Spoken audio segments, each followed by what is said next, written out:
armas, batallas y hombres que cambiaron el curso de la historia.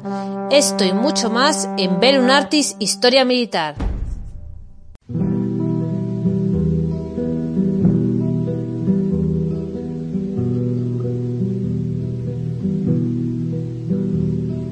Es un ángel que va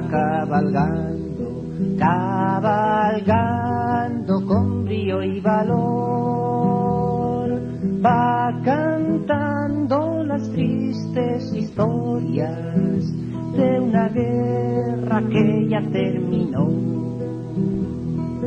Primavera lejos de mi patria, primavera lejos de mi amor, primavera sin flores y sin risas, primavera guerra en el bolchón.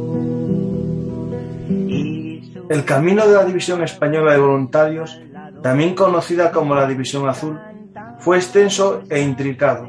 Desde la partida del contingente expedicionario en julio de 1941 hasta su despliegue en el sector de Novgorod, al sur de Leningrado, en octubre de 1941. El cruce del río Volkhov supuso el comienzo de unas jornadas repletas de luchas enconadas, de ardor combativo y dramatismo, en las que brillante con luz propia un puñado de soldados españoles. Rasga el aire más fuerte que la metralla, las estrofas de mi... Hola, soy Francisco García y estas son las historias habladas de Bellum Artis Historia Militar, el blog para los apasionados de la historia militar. Hoy viajamos en el tiempo a la Segunda Guerra Mundial, al frente ruso, al norte de Novgorod y al sur de Leningrado, para conocer el cruce del río Volkhov. Para ello contamos con la ayuda de un colaborador habitual del blog y un apasionado de la historia como nosotros. Es Daniel Ortega. Hola, Daniel. Hola, Francisco, muy buenas noches. Te mando un fuerte abrazo, encantado de estar contigo una noche más y envío un cordial saludo para todos los oyentes y seguidores. Hola, Daniel, antes de comenzar esta breve singladura por un río, que más bien podemos decir que es un cruce, pero bueno, antes de comenzar este viaje, recuerdo a todos los oyentes habituales de Bellum Artis que si os gustan nuestras historias habladas, nos podéis apoyar en nuestro sistema de micromecenazgo en patreon.com/Bellum Artis, pero también a través de los sistemas de apoyo en YouTube, pero sobre todo si sois oyentes de podcast, en iVoox hay una opción de fans en la que podéis escuchar anticipadamente los programas 6 días antes. Los programas que son exclusivos para formato podcast, porque no todo lo que hacemos en Bellum Artis sale en YouTube en directo, como es este programa. Algunos son enlatados y esos los hago en formato podcast y la gente que lo quiera lo puede escuchar allí en iVoox anticipadamente. Ya sabéis que no va a haber historias OnlyFans, ¿no? Van a ser todas para todos los públicos, pero los que son fans pueden escucharlo 6 días antes. Y así también apoyan para que sigamos contando historias. Hoy, Daniel, vamos a viajar en el tiempo a la Segunda Guerra Mundial, un periodo que visitas habitualmente. Tengo aquí justo un libro tuyo sobre la Escuadrilla Azul y también tienes unas novelas, que hablamos ya de ellas en otro programa anterior, sobre la batalla de Berlín. Hoy vamos a hablar de algo más relacionado con la Escuadrilla Azul que con la batalla de Berlín, ¿no? Exacto. Hoy nos vamos con... Si el otro día decíamos que la Escuadrilla Azul era la hermana pequeña de otro contingente español mucho más grande que participó en el frente ruso durante la Segunda Guerra Mundial, hoy vamos a hablar de esa hermana mayor de la División Española de Voluntarios, también conocida como División Azul, porque hay muchos, yo lo digo ya desde el primer momento, hay gente que controla 1000 veces más que yo sobre la División Azul, pero es uno de esos microepisodios que me encantan de la Segunda Guerra Mundial, que, insisto, ha habido muchos más autores como el gran Carlos Caballero Jurado, Francisco Torres, que, por ejemplo, fueron prologuistas de mi novela La que tienes a las espaldas, que ellos han calificado como ensayo novelado, que es Cielo Rojo, Águilas Azules. Digamos, hicimos un programa sobre eso. Sí. Exacto, hicimos hace unos meses un programa sobre él para hablar de la primera escuadrilla azul. Pues hoy nos vamos a trasladar a otro sector del frente ruso donde operaron, en este caso, los casi 45.000 españoles que llegaron a rotar a lo largo de la existencia de la División Azul. Pero claro, toda historia, como bien comentabas en el comienzo, tiene un principio. Así que hoy vamos a meter la lupa a ese principio. El cómic que hiciste para Cascaborra Ediciones, que es 1941 Volhov, que es justo esta batalla que vamos a hablar. Aquí nos meteremos más en profundidad que un cómic por la forma y el formato que tiene el cómic. Ahí se centra más en lo que es la batalla en sí, ¿no? Efectivamente, porque, insistimos, para profundizar mucho más en la historia de la División Azul, ahí tenemos textos de un montón de historiadores, cada cual mejor que el anterior. De hecho, la División Azul es tal vez, y esto lo corrobora gente como Carlos Caballero Jurado, tal vez sea la división que participó en la Segunda Guerra Mundial sobre la que más se ha escrito desde que terminó el conflicto. O sea, algo como bastante tal, curioso. Sí, puede ser, cierto. Sí. Sí, porque toda España, digamos, centró la historiografía española toda en esa división y en otros idiomas, ¿no? Se dividen entre todas las unidades. Me imagino que a lo mejor las más escritas, ¿no? Sobre el ejército alemán puede ser a lo mejor la Grossdeutschland, algunas de las SS, las Waffen-SS, pero sí es cierto que el resto de divisiones, la mayor parte de ellas quedan a nivel de expertos. Es decir, si tú enumeras las unidades de la división del GER, la mayor parte de ellas son anónimas para la mayor parte incluso de apasionados de la historia militar. Sí, porque, por ejemplo, si tú metes la lupa, por ejemplo, en el cerco de Leningrado, que es un poquito lo que vamos a ver hoy a grandes pinceladas, insisto, que para eso hay libros ya más de estudios más sesudos que tratan esta batalla en concreto, lo que es el cerco de Leningrado, es que apenas la gente sabe, como bien dices, Francisco, el nombre, por ejemplo, de algunas de las divisiones que estaban estrechamente unidas en la ocupación de esta línea del río Volhov que vamos a comentar hoy.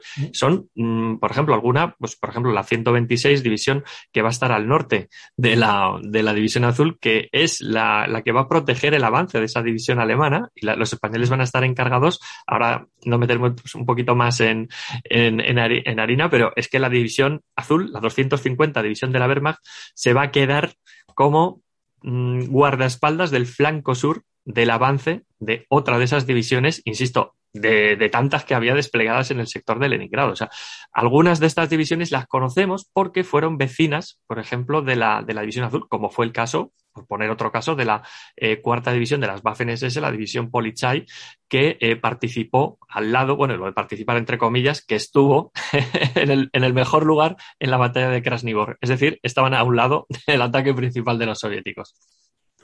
Hay una pregunta aquí que no sé si se sabe la respuesta, que yo ahora mismo dudo, es si la División Azul fue la unidad más condecorada de todas las unidades extranjeras.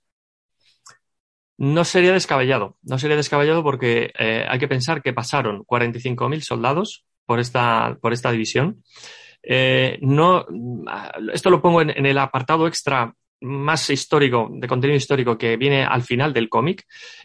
Pongo que alrededor de esos 45.000 soldados que participan en la División Azul están en el ojo del huracán todo el rato. Lo digo porque ha habido otros historiadores o gente que igual no han dado en profundidad en la historia de la División Azul y dicen muy gratuitamente que a los españoles les tocó un sector muy tranquilo.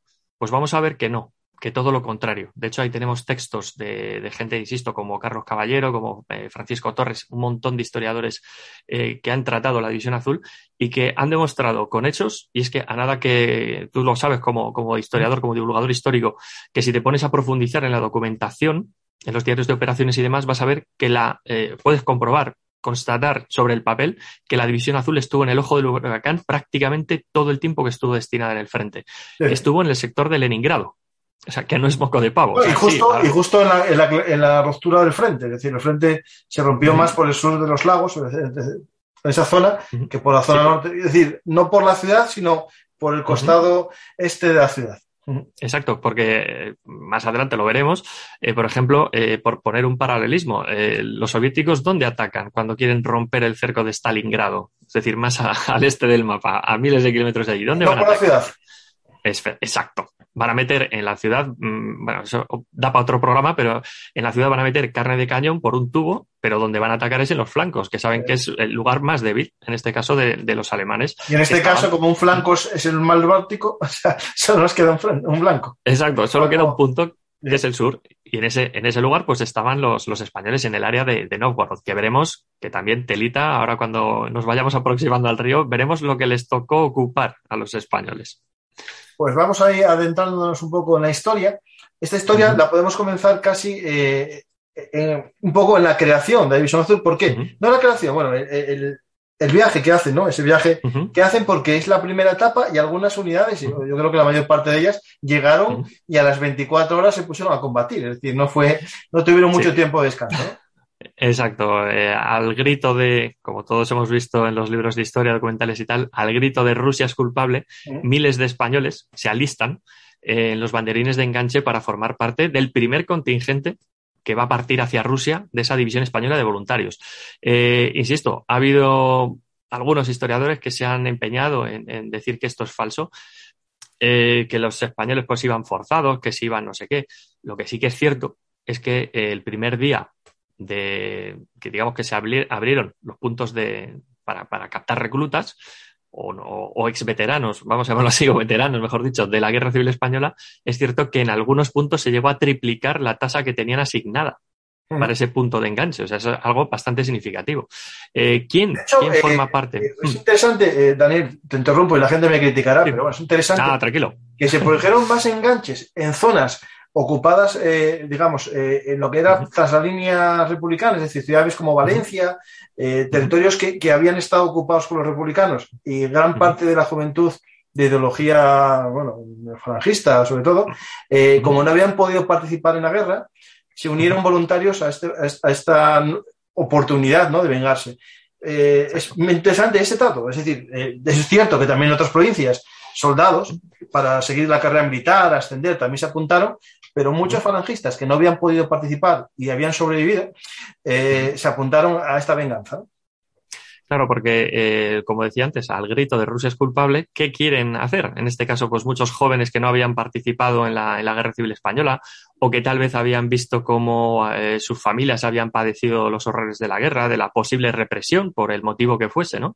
Que esto hay que recordarlo, que en la Guerra Civil yo siempre lo digo, en cualquier conflicto bélico siempre hay perdedores, no hay ni vencedores ni vencidos, siempre va a haber perdedores. ¿De acuerdo? Y los que más lo van a padecer va a ser la población civil. Pues muchos de estos jóvenes que en el año 41 se fueron a los puntos, a los banderines de enganche con 16 años, con 17 años, con 18 años. Yo entrevisté en su día a algún divisionario que se enganchó con 16 años. Sí. En ese primer intento y luego le echaron para atrás, luego lo volvió a conseguir al año siguiente. O sea, estamos hablando que una gran masa de esos combatientes de la División Azul van a ser jóvenes. Y ojo, esto también es otro dato que igual muchos de los oyentes desconocen, pero esto es algo que he comentado en su día también con Carlos Caballero. La gran mayoría de los que están aquí, cuando te hablo de la gran mayoría, te hablo del 99, no sé cuántos % de gente que va a la División Azul es voluntaria. ¿De acuerdo? Esto es un dato importantísimo. Lo digo porque por ahí se ven datos que son escabrosos. No, es que aquí se apuntó gente para una vez en Rusia pasarse al enemigo. Bueno, el tanto % de soldados españoles que se pasaron al enemigo es irrisorio. Es un 0,00, o sea, de risa. Unas pocas veces que voy a contar algo personal, ¿no? Es decir, algo... Mi familia, bueno, tuvimos de todo. Yo, republicano, mi abuelo y su sobrino era nacional. Es decir, el primo de mi madre es una señora mayor, ya no está, falleció, pero tendría sus 90, 80 y pico años, y su primo... 90, su primo se alistó porque era soldado del bando nacional y quería hacer carrera militar y se apuntó allí como maestro armero. De hecho, en el libro de víctimas de Krasnivor aparece él, porque murió allí, por fuego artillero, es decir, no apareció el cadáver. Es decir, vale. Su razón no fue ni por ideología falangista, porque no lo era, pero sí para hacer carrera dentro del ejército. Es decir, también ese tercer elemento, ¿no? Es decir, hay el elemento ideológico, el elemento militar de esta gente que quiere seguir en el ejército y es una forma de ascenso. Y después también es cierto que hay una tercera clase que es gente que estaba en sospecha de ser republicano o lo que sea, que para limpiar el historial suyo y de su familia también se ha visto. Eso es cierto. Y el cuarto elemento, que es el que tú dices, Daniel, es minoritario, personas que se alistaron al DRE para escapar, ¿no? Es decir, alguno pudo estar planeado tanto, ¿no? Pero la realidad es que yo creo que puedo pasar, Daniel, a alguien que se alistó sin mucha convicción por antecedentes republicanos en la familia para limpiarla, ¿no? Digamos, entiéndase lo que digo ahora mismo, eso de limpiar, ¿no? ¿Pudo pasar al otro lado? Sí, pero que haya previsto un plan, decir, me voy a esta división porque van a estar en Rusia para cambiar, me parece extraño. Sí, son historias cuando menos rocambolescas, ¿no? Pero bueno, ¿quién te dice que, a ver, son 45.000 personas las que pasan por ahí? ¿Quién te dice que no? Entonces, es un apunte que justo te has adelantado a lo que iba a comentar, que aparte del punto ideológico que pueden tener muchos de los participantes, de hecho, hay que ver las fotografías, la gran cantidad de soldados que van con su camisa azul, tenemos el tema de los militares. Está claro que los mandos del ejército español no van a vaciarte toda España de mandos profesionales, pero sí sugieren, sí que aconsejan, invitan, vamos a llamarlo así, para que el que quiera hacer carrera militar, pues ya sabe dónde tiene que ir, ¿no? Entonces ya a buenas palabras o a pocas palabras, buen entendedor, como se dice por aquí en mi tierra, ¿no? Claro, porque hay que entender que en la guerra civil se generaron muchos mandos de oficiales que no tenían futuro. Es decir, era imposible tener ese, digamos, ejército tan amplio en la posguerra. Y los que querían, digamos, tenientes, alférez provisionales, personas que a lo mejor querían prolongar su carrera militar, la única opción que tenían era esta, era ganarse unos méritos de guerra más que el resto, ¿no? Es decir, eso es cierto, ese es el elemento de... Claro, es que el tema militar también hay que tenerlo en cuenta, ¿de acuerdo? Sobre todo los oficiales, los mandos, suboficiales, pues bueno, donde mejor que progresar que, bueno, con esa sugerencia que te hace tu ejército, ¿no? Aunque es cierto que muchos, insistimos, fueron voluntariamente. Eso es importante.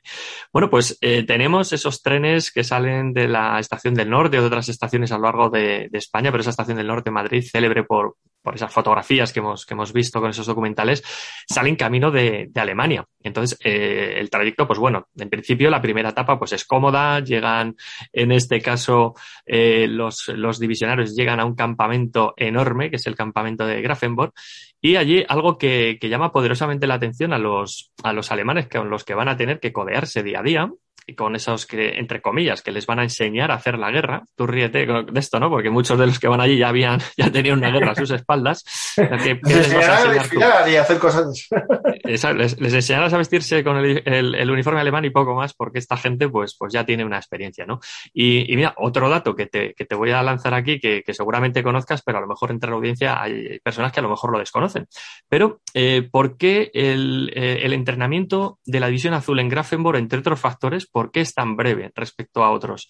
Esto que voy a decir ahora, pues tal vez a lo mejor alguno pues se encoja de hombro y dirá, bueno, pues vale, pues lo que quiere decir este hombre que está aquí participando hoy, pero en un gran porcentaje de los voluntarios que van a engrosar la División Azul tienen estudios universitarios o están cursando estudios universitarios. De hecho, hay que ver, pues muchos como llevan el emblema del SEU y demás en su uniforme, ¿de acuerdo? Sindicato universitario.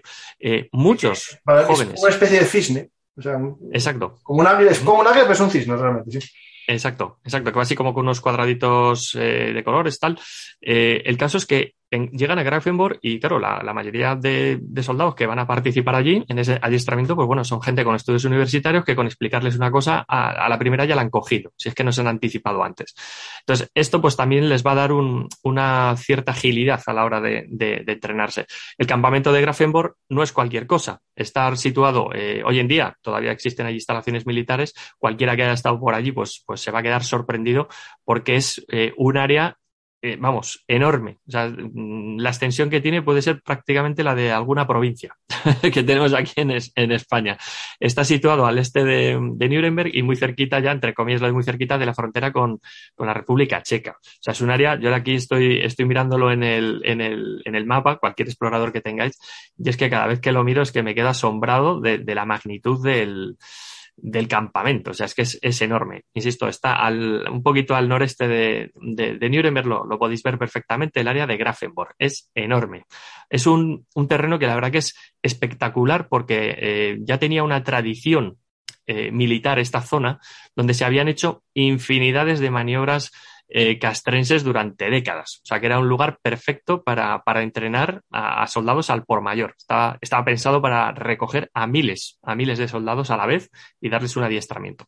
Los españoles rápidamente, pues bueno, si te fijas, la partida de los españoles es en julio del 41, pero es que en septiembre del 41, es decir, mes y pico largo después, están ya de camino al frente.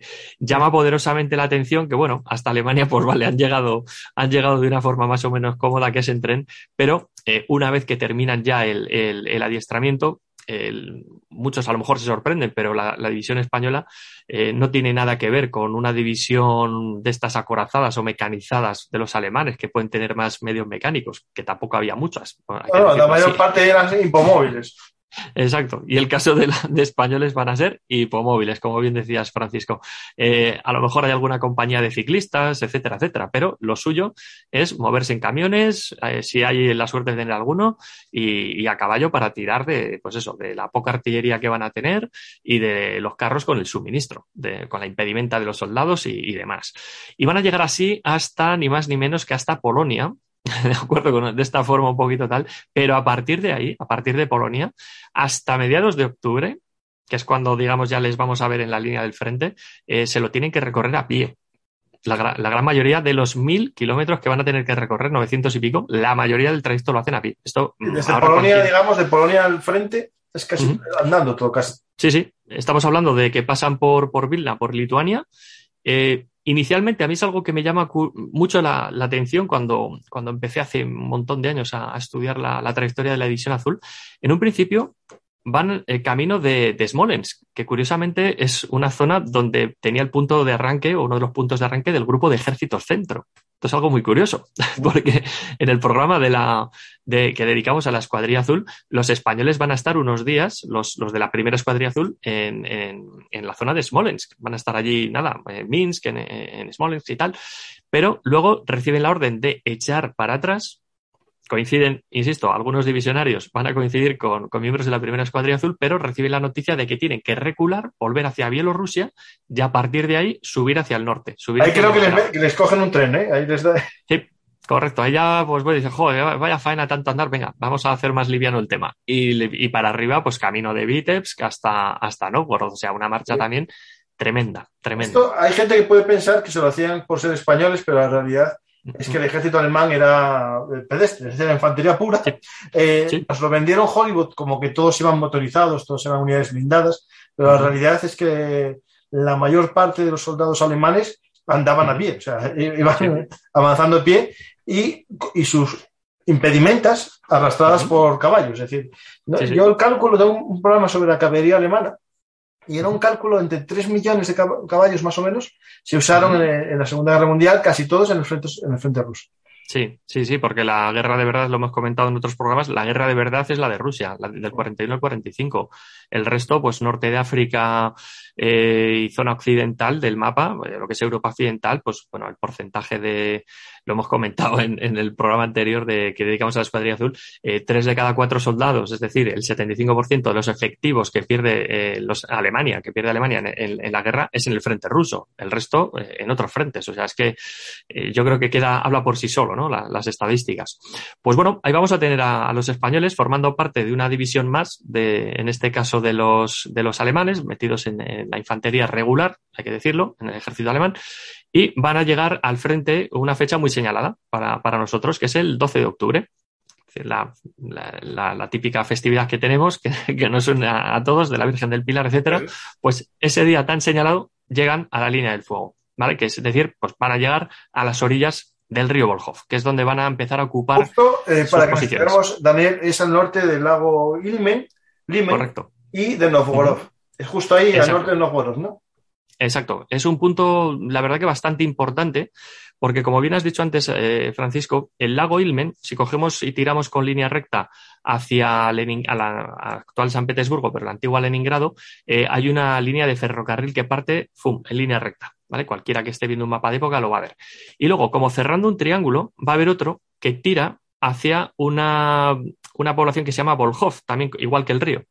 ¿De acuerdo? Pues esa línea del ferrocarril y de carreteras que iban paralelas a esa línea de ferrocarril que parte desde Novgorod hasta Volkhov, hasta la ciudad de Volkhov, digamos que es la línea que van a tener ocupada los alemanes en octubre del 41. ¿De acuerdo? Lo demás, lo que está al oeste de esa línea del tren está conquistado, salvo algunos puntos muy concretos al norte, ¿vale? Pegando ya con otro lago, como bien decías antes, el lago Ladoga, ¿no? Correcto. Pues los españoles van a llevarse una sorpresa mayúscula, porque cuando llegan allí no hay ropa de invierno, ya está empezando a hacer bastante frío. Algunos días ya empieza a haber escarcha sobre el suelo, algún amago de nevada, el hielo. No es extraño ya empezar a ver allí el terreno un poquito congelado de madrugada. Entonces, los españoles ya empiezan a pasar las canutas ya desde que llegan. Sí que es cierto también que también se ha hablado mucho de pues lo que comentábamos antes, que si es un sector tranquilo, pues ni mucho menos. En la zona lleva poco tiempo conquistada, por lo tanto hay mucha labor de partisanos por allí. ¿De acuerdo? Entonces los españoles, cuando llegan, Muñoz Grandes, el general que está al mando de todo el contingente, le dicen, mira, tú te vas a encargar de proteger una línea del frente que parte desde el lago Ilmen hasta la población de Lubkovo, en total 60 kilómetros. Eso cualquiera que haya estudiado un poco de la Segunda Guerra Mundial, una división que ocupe una línea del frente de 60 kilómetros, eso es inabarcable. Por unos 12.000 tíos, que es lo que tenía una división estándar en esos momentos en el ejército alemán. Un terreno inabarcable. Lo que se encuentran los españoles es que apenas hay búnkers que están protegiendo la orilla occidental del río Volkhov. Se encuentran que hay una serie de bloqueos, algún pequeño búnker, casamatas que tenían los soviéticos que eran ocupados los alemanes y han fortificado un poco más, pero no hay ninguna línea de trincheras homogénea que ocupe esos 60 kilómetros. O sea, lo único que hay es un tramo de trinchera aquí, unos cuantos pozos de tirador allá, y digamos que eso a lo largo pues de 1 kilómetro hasta el siguiente bloqueo. Y eso es lo que se van a encontrar desde Novgorod hasta Chudovo, y Lubkovo, perdón, que es esa ciudad donde les van a decir que es su punto final.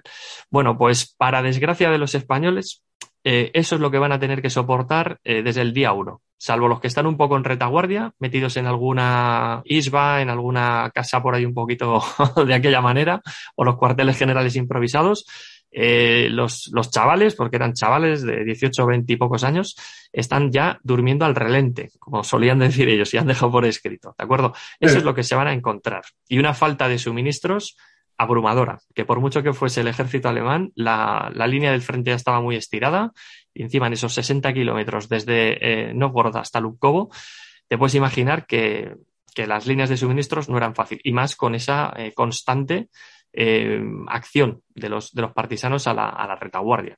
Algo que seguro que te sorprende, Francisco, pero bueno, yo creo que sí que te suena un poquito el tema, pero a diferencia de los alemanes, los españoles, una vez que llegan al frente, empiezan a convivir con la población local. Sí, de hecho, bueno, está en todos los relatos, incluso en los relatos que no son... en esto de la historiografía de la División Azul hay los lovers,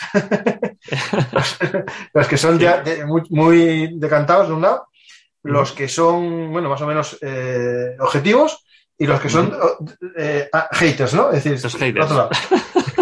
Esto es lo mismo que en Internet hay las tres opciones, y incluso en los libros que leí de autores que se ve claramente que son contrarios, mencionan esa buena relación que tenía la División Azul con la población, el hecho de que dormían con ellos en las casas y les tenían cierto aprecio, no como los alemanes que los trataban como escoria, ¿no? Digo así porque era la palabra que utilizaban la ideología alemana, los Undermen, ¿no? Los infrahombres. De hecho, por ejemplo, en los relatos de memorias de la División Azul, yo tengo varios libros de una editorial que se llama la Biblioteca de Guripa, que recopila memorias, ¿no?, de divisionarios, por lo tanto, tiene cierta tendencia de un lado, ¿no? Aunque después hay relatos objetivos que más o menos van explicando la memoria del divisionario, menciona esa buena relación con la población civil, que ellos, esto digo, lo que dicen los divisionarios, más o menos venían a decir todos que la población civil era víctima del comunismo y por lo tanto les venían a liberar, y el español lo creía, no era como el alemán, gran parte de ellos que los consideraban el conquistado, ¿no? España, en los relatos de los divisionarios hablan de eso, de que lo están liberando. Sí, yo me quedo con la fuente primaria. Ya sabes que a mí me encanta investigar y lo que está escrito por fuentes primarias prácticamente que va a misa. A ver, puedes tener cierta dosis de carga ideológica, pero cuando contrastas muchos textos que yo he podido tocar con mis manos, escrito por ellos, o luego publicaciones como a través de la Biblioteca del Guripa y de otras tantas editoriales, te das cuenta de que la mayoría de los soldados es gente como tú y como yo, Francisco, que han vivido otra época y que se alistaron para ir allá por el motivo que fuese. Sí, sí. Les ha tocado el tema que les ha tocado. Una putada que si era una guerra. Hablando mal y pronto, pero es una gran putada que te toque ir allí, ¿vale? Dirán muchos, bueno, pero es que te has sido voluntario ya, pero es que igual en tu casa no tienes para comer. O si tú vas a la guerra, a lo mejor tienes un sueldo que encima es el de los alemanes, que pagaban, te puedes imaginar, respecto a un militar español, la diferencia que había, y encima en guerra. Pues imagínate tú el dinero que ibas a mandar a España, una barbaridad. Por el motivo que fuese. Estás en Rusia. Eso siempre, mira, mi madre siempre me decía que su tía, que la madre de su primo, vivieron bien de la pensión que le mandaba Alemania por víctima de la guerra, es decir, el soldado, Sí, sí. todos los soldados españoles que murieron en la División Azul recibieron pensión de Alemania. Correcto, es así. O mutilados, etcétera, etcétera. Correcto. Entonces, tú imagínate que estamos allí, Francisco. Tienes la opción de estar en retaguardia unas semanas o hasta que te toque el relevo de ir a primera fila. ¿Qué vas a hacer? Coño, pues vivir en el sitio más cómodo que tienes. Esto también lo tengo de los que vivieron las experiencias con la Escuadrilla Azul, que les tocó en el sector centro, en el avance hacia Moscú. Es que es lo mismo. O sea, es que es otro carácter. Los alemanes iban con una carga ideológica muy fuerte, pero también es cierto que el soldado promedio alemán, a ver, si tenía que echar a alguien de una casa, por muy humilde que sea, a tomar por saco de allí para meterse su sección o su pelotón, pues 12 tíos dentro de una isba, pues lo hacían. Otros, pues a lo mejor medio convivían, pero no era lo frecuente. Lo que sí que es cierto es que los españoles, la tónica general era, esta gente tiene su casa, ¿para qué se la voy a reventar yo? ¿Para qué? Coño, me interesa que también estará el calor. Bueno, pues que esté la gente aquí, no me molesta. ¿Qué hacían? Pues llegaban a un entendimiento, pues los rusos en un lado de la casa, otros en otro. Ya sabes cómo eran aquellas casas, un salón, cocina enorme. ¿No? Correcto, es un salón, cocina enorme, 4 tablas allí puestas de aquella manera, apenas sin cristales, las ventanas a veces tapadas con hojas de papel de periódico, del Pravda allí puesto, o de lo que fuese, y luego pues los animales en una habitación conjunta, a veces sin puerta para separar, o sea, estaban conviviendo pues como otros. A lo mejor vivían en sus pueblos. De hecho, bueno, te lo digo yo, en Asturias, en la zona rural, en esa época, las vacas vivían justo debajo de la casa. Es decir, la casa se comunicaba porque daba calor, las vacas daban calor. Y bueno, era lo típico en las zonas rurales. De hecho, mira, tengo un amigo, Pedro Villanueva, que escribió un libro que hice hace poco un vídeo con él que se llama El Festival de la Cosecha. En el programa hablamos de esa matanza en Majdanek y la zona de Mitov, de la actual Ucrania, la antigua Polonia, y hablamos de esa matanza, pero su libro trata sobre, bueno, es un libro muy interesante porque es de estos que va como haciendo cambios, un capítulo trata de una persona que después el siguiente trata de otra persona que se relaciona con el siguiente, ¿no? Pero el protagonista es un español, un chico de la División Azul, real, que lo conoció de mayor, ya un señor mayor, le contó su historia, que se enamoró de una polaca y se casaron. Y bueno, la historia va de eso, ¿no? Y es interesante un poco lo que tú vas contando, él lo cuenta en el libro, y en otras memorias que yo leí hablan del tema, por ejemplo, que les llamaba la atención que en las zonas rurales eran todavía muy religiosos, tenían sus imágenes de la Virgen, sus imágenes de Jesús, y les llamaba la atención y les recordaba un poco incluso a su madre. Sí, es que lo que acabas de comentar muy bien, por ejemplo, aquí en Castilla, que no es tan frecuente como por ejemplo en Asturias, sí que había algunas casas pues que tenían los animales debajo, pues que si los cerdos, que si las vacas, no sé qué, y arriba la vivienda, ¿no? Pero no era tan frecuente como en Asturias, por ejemplo. Espera, que a ver si alguien entiende que en Oviedo era así, ¿no? No, coño, en la zona rural hemos dicho, y en aquella época, cuidado, que estamos en el 41, estamos ahí cambiando. No, esto lo digo, alguien me lo dijeron, Benidorm, año 99, por ahí. Era cuando la central lechera asturiana empezó a sacar unos vídeos de unas vacas que bailaban y tal. Y me dijeron, en Asturias que tenéis todos vacas, ¿no?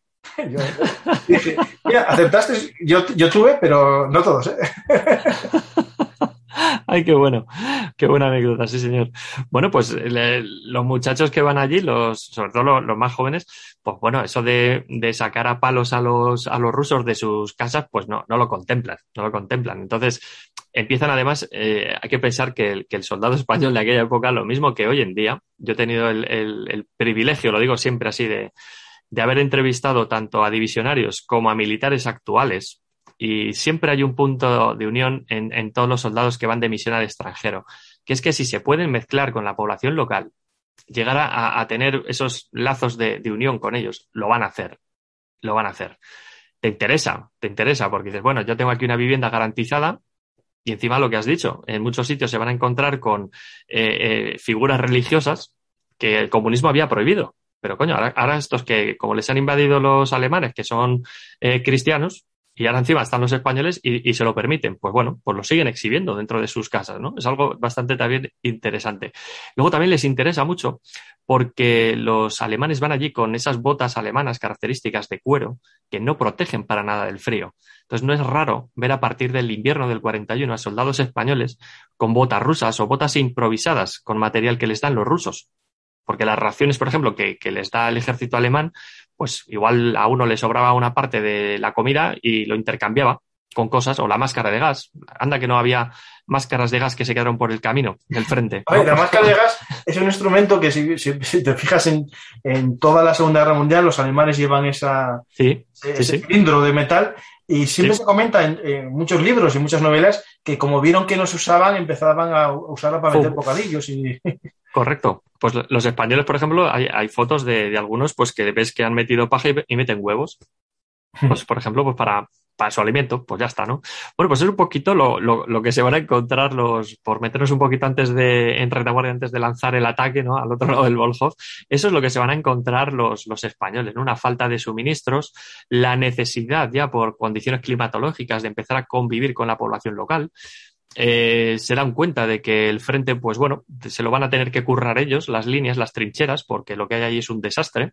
Y encima tienen la tragedia también de que se les viene el peor invierno de todo el siglo XX, que fue el invierno del 41 al 42. Eso es están algo en el peor sitio. Que cuando hablamos del cambio climático, yo siempre digo, la microglaciación de la Segunda Guerra Mundial, en el año 41-42, se produjo una microglaciación que es cierto, es por los movimientos térmicos y tal, se produjo unas bajadas de temperatura que no habían sido habituales. Es cuando los soviéticos decían que llegó el general invierno en auxilio, ¿no? Correcto. Pues a lo mejor era un invierno más frío de lo normal, sí. No.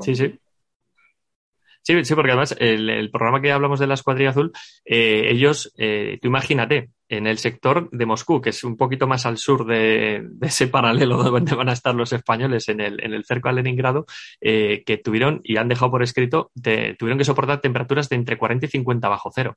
O sea, salir a hacer una guardia en pleno diciembre, en pleno enero, si pasabas más de X minutos, te estoy hablando de periodos de hacer guardias de entre 5 y 10 minutos, si se quedaba el soldado de turno allí de pie un poco estático y le entraba así el sopor ese que le da a la gente cuando está pillando una hipotermia bastante severa, pues no era raro que salía el siguiente a dar el relevo y se encontraba un tío ahí plantado, que había muerto, pero se había congelado. Estoy buscando una imagen para que la vean los oyentes. De algún congelado, ¿no? Por ahí. No, congelado no quiero hacer tanto. Es de los uniformes que utilizaban para las guardias nocturnas. Sí. Hay una versión que no encontré justo la foto, pero bueno, os enseño esta foto, porque cuando estamos hablando de hacer guardia, aunque sea de 20 minutos, en plena noche a 50 bajo cero, no estamos hablando de ropas térmicas actuales, estamos hablando de mucho lana. Y era un invento que copiaron de los campesinos, a ver si lo encuentro en foto, porque es muy interesante. Eran unas botas de fieltro normal, estas son las que vienen en la foto que tenemos, que son las que hacía la Alemania, el ejército alemán, pero los soldados españoles, igual que los soldados alemanes, empezaron a utilizar unas botas de paja, como un fieltro de paja, y que metían después la bota de fieltro, que era un truco que usaban los campesinos soviéticos. Sí, porque las botas, las estándar, vamos a llamar, que intercambiaban los españoles con los rusos, con la población local, eran las Valensky, estas famosas. Y luego metían, efectivamente, sobre un armazón de paja o de algún tipo de, vamos a decir así, como de vegetación entrelazada, ¿vale? Que les daba una protección adicional, pero claro, la tenían que dar un tratamiento y demás. Sí, sí, sí. Bueno, y lo de envolverse los pies con un papel de periódico, por un tubo, eso es también súper, súper conocido. O sea, eso es algo que también, de hecho, en algunas trincheras que han ido descubriendo con el paso de los años, se han encontrado soldados del frente ruso y cuando les han quitado las botas se conservaba todavía perfectamente el papel de periódico rodeando los pies del soldado. O sea, algo terrible. O sea, para llegar a eso ya es terrible, ¿no? Eso cuando hablamos del soldado soviético, ¿no? Y un poco el frío. En la Segunda Guerra Mundial, ahora no te puedo asegurar, pero en la primera no tenían calcetines. Claro. Tenían una cosa que eran unas vendas, el soldado ruso, al igual que el campesino, porque hay que entender esto como una evolución, ¿no? El soldado era un campesino. Usaba vendas que daban la vuelta al pie. Sí, o como un pañuelo extendido grande. Un pañuelo extendido, sí, también era una... Porque decían que era mejor y evitaba lo que es el pie de bota mejor que el calcetín. Y de hecho, se siguió usando mucho tiempo el truco ese. Hay cosas que es importante, interesante un poco entender, ¿no? Cuando nos hablamos del frío y todas esas cosas, los soviéticos no es que tuviesen las mejores prendas de invierno, ¿no? Tenían truquillos para sobrevivir ante el frío. Claro. Están acostumbrados a unas temperaturas extremas y claro, te viene un tío de Alemania, del sur de Alemania o de donde sea, que las temperaturas no son tan extremas, pues coño, lo van a pasar mal. Ya no te digo los aliados de países mediterráneos. Me viene uno de Burgos, como tú, Daniel, y bueno, va. Bueno, igual ahí lo aguantamos un poco, ¿eh? Pero joder, pero lo pasaríamos mal. Sí. También. No lo pasaríamos mal. Bueno, pues hemos llegado a la línea del frente. Y ya tenemos allá los divisionarios que están en esa franja tan larga que les han dado, ¿vale? Que lo normal hubiesen sido 10 kilómetros o algo así, pues bueno, les han dado 60. Claro, porque el despliegue normal de una unidad divisionaria es de unos 10-15 kilómetros para tener la mayor fuerza defensora, es decir, para tener profundidad. Claro, si te dan 60 kilómetros de defensa, no tienes nada. No tienes nada. O sea, es que, de hecho, en algún mapa que me acuerdo que consulté y tal, digo, pero ¿y dónde estaban los refuerzos de esta gente? Entonces, claro, había unidades móviles, unas estáticas que estaban en la zona del Ilmen, pues que si los antitanque, que si no sé qué, no sé cuál, pero es que luego constantemente había gente que tenía que estar de arriba abajo, pues por si se producía un ataque, pues ir a taponar en ese momento. A ver, los españoles en ese momento, insisto, en una línea de 60 frentes, de 60 kilómetros en ese frente tan expuesto, pues bueno, se dedicaban a proteger el flanco derecho de otra división, que era la 126 división de la Wehrmacht. Entonces, bueno, estaban ahí con ellos, digamos, de vecinos. ¿Qué pasa? Que los alemanes estaban intentando pasar el Volkhov por otros puntos y, pues bueno, se quedaban en el sector de Kucino como un poquito atascados, ¿vale? Siempre al norte de las posiciones españolas, todavía, insisto, al sur de Leningrado.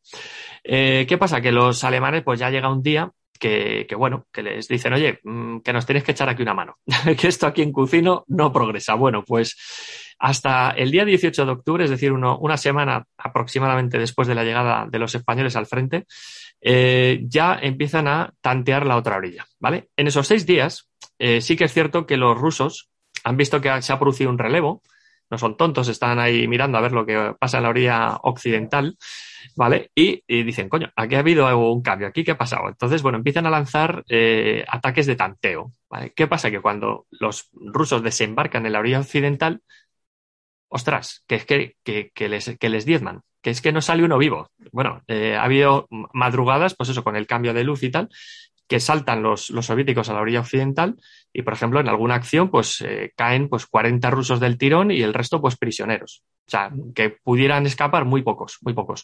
Entonces, los rusos, claro, le dicen, ostras, ¿quién son estos? Que saben disparar mejor que los reclutas alemanes que han llegado aquí.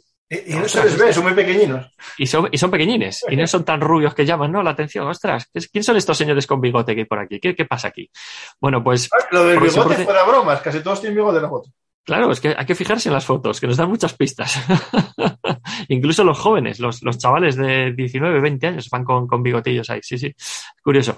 Bueno, pues los rusos están tanteando las posiciones durante prácticamente 6 días y ya el día 18 el general Muñoz Grandes recibe la orden de los alemanes. Oye, asaltamos la posición enfrente pues, del río Volkhov, al otro lado, a la otra orilla. Bueno, esto que voy a decir ahora, esta información previa, que se ponga cualquiera ahora con nosotros aquí, con Francisco y conmigo, que se suba, que se siente mejor como está en su silla, la más cómoda que tenga ahora ahí, ¿vale? Sí, que se imagine que está en un bote de estos inflables, hay que decirlo, ¿vale? Nada de estructuras sólidas, un bote inflable, y que se imagine que tiene 300 metros por delante hasta la otra orilla de enfrente y que va a tener que llegar ahí a base de remar y remar y remar. Eso es lo que tenían los españoles por delante, 300 metros de río, en ese sector en concreto, es donde estaban ellos. ¿Qué pasa? Que los españoles, pues bueno, al principio Muñoz Grande da una orden de tanteo el día 18 de octubre del 41. Sí que es cierto que logran llegar a la otra orilla, pero no se establece una cabeza de puente. Simplemente es un tanteo para ver qué fuerzas defensivas tienen en este caso, los soviéticos. Allí que, a ver, ¿con qué se encuentran? Bueno, pues con tan mala suerte que hay una falta de coordinación con los alemanes y los de la 18 División Motorizada, que estaban un poco por detrás de los españoles, empiezan a fundir con la artillería justo el sector de orilla donde acaban de aterrizar los españoles. Te puedes imaginar, ¿no? Acaban de desembarcar, ¿vale? Pues bueno, empiezan a sufrir bajas, pero claro, los rusos también. Entonces se establece un tiroteo y los españoles logran hacer, a pesar de sufrir varias bajas, logran hacer algún prisionero y se vuelven con ellos a la otra orilla, a la occidental. Vale, entonces, con esa información, digamos, de dónde están las posiciones soviéticas, ya Muñoz Grande va a delegar en el coronel Esparza la opción de asaltar la orilla occidental el día 19 de octubre, es decir, al día siguiente. Esparza va a coger a uno de sus mejores hombres, al comandante Román, que es el jefe del segundo batallón del regimiento 269, que es el que manda el coronel Esparza. Vale. Román tiene esa reunión con Esparza y dicen, vale, pues en base a la información que hemos tenido, vamos a saltar por Udarnik, es decir, uno de los puntos más al norte que va a estar limítrofe con esa 126 División de Infantería Alemana. En este caso, los españoles seleccionan ese punto, Udarnik, y, como decíamos antes, que se fije ahora cualquiera 300 metros por delante. Eso es lo que van a tener que cruzar a golpe de músculo y golpe de remo los españoles. Esto hay que recordar, sí. Que no te lo oí, Daniel, a lo mejor se me escapó, que sí. Forma parte de la ofensiva de Tigrin, ¿no? Sí, exacto.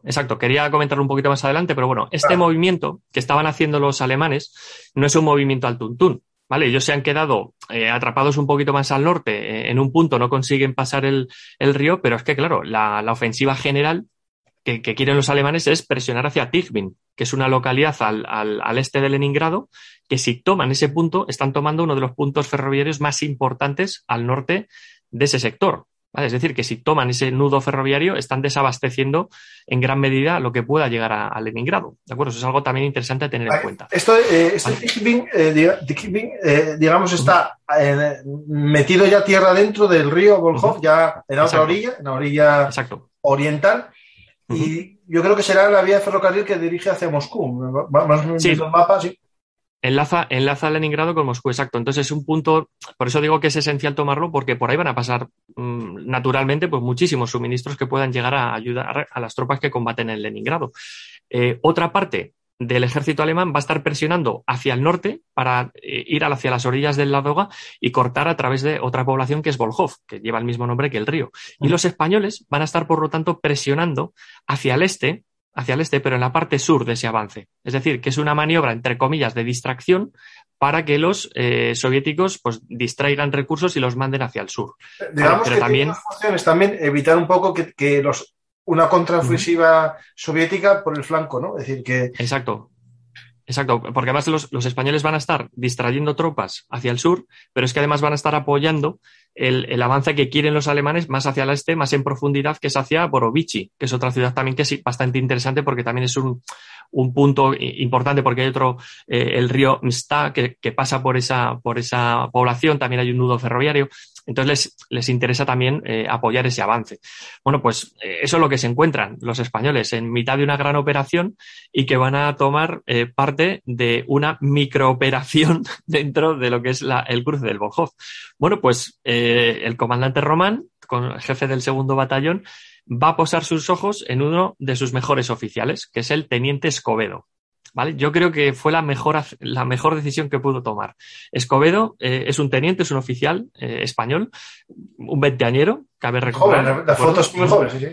Las fotos, ¿te acuerdas que vimos antes del programa? Es un tío muy joven, pero es un tío que yo lo destacaría, además otros escritores han hablado de él, pero lo que sí que te denota cuando ves cómo se comporta en el campo de batalla, es que tiene una gran inteligencia a la hora de mandar a sus hombres y una gran capacidad de adaptación al terreno. Eso es increíble. O sea, lo que vamos a narrar ahora, si esto lo hubiese hecho, yo qué sé, un pelotón, una sección del ejército de los Estados Unidos, tendríamos 70 películas de esta acción, pero es una acción protagonizada por españoles. Esa es la diferencia, ¿no?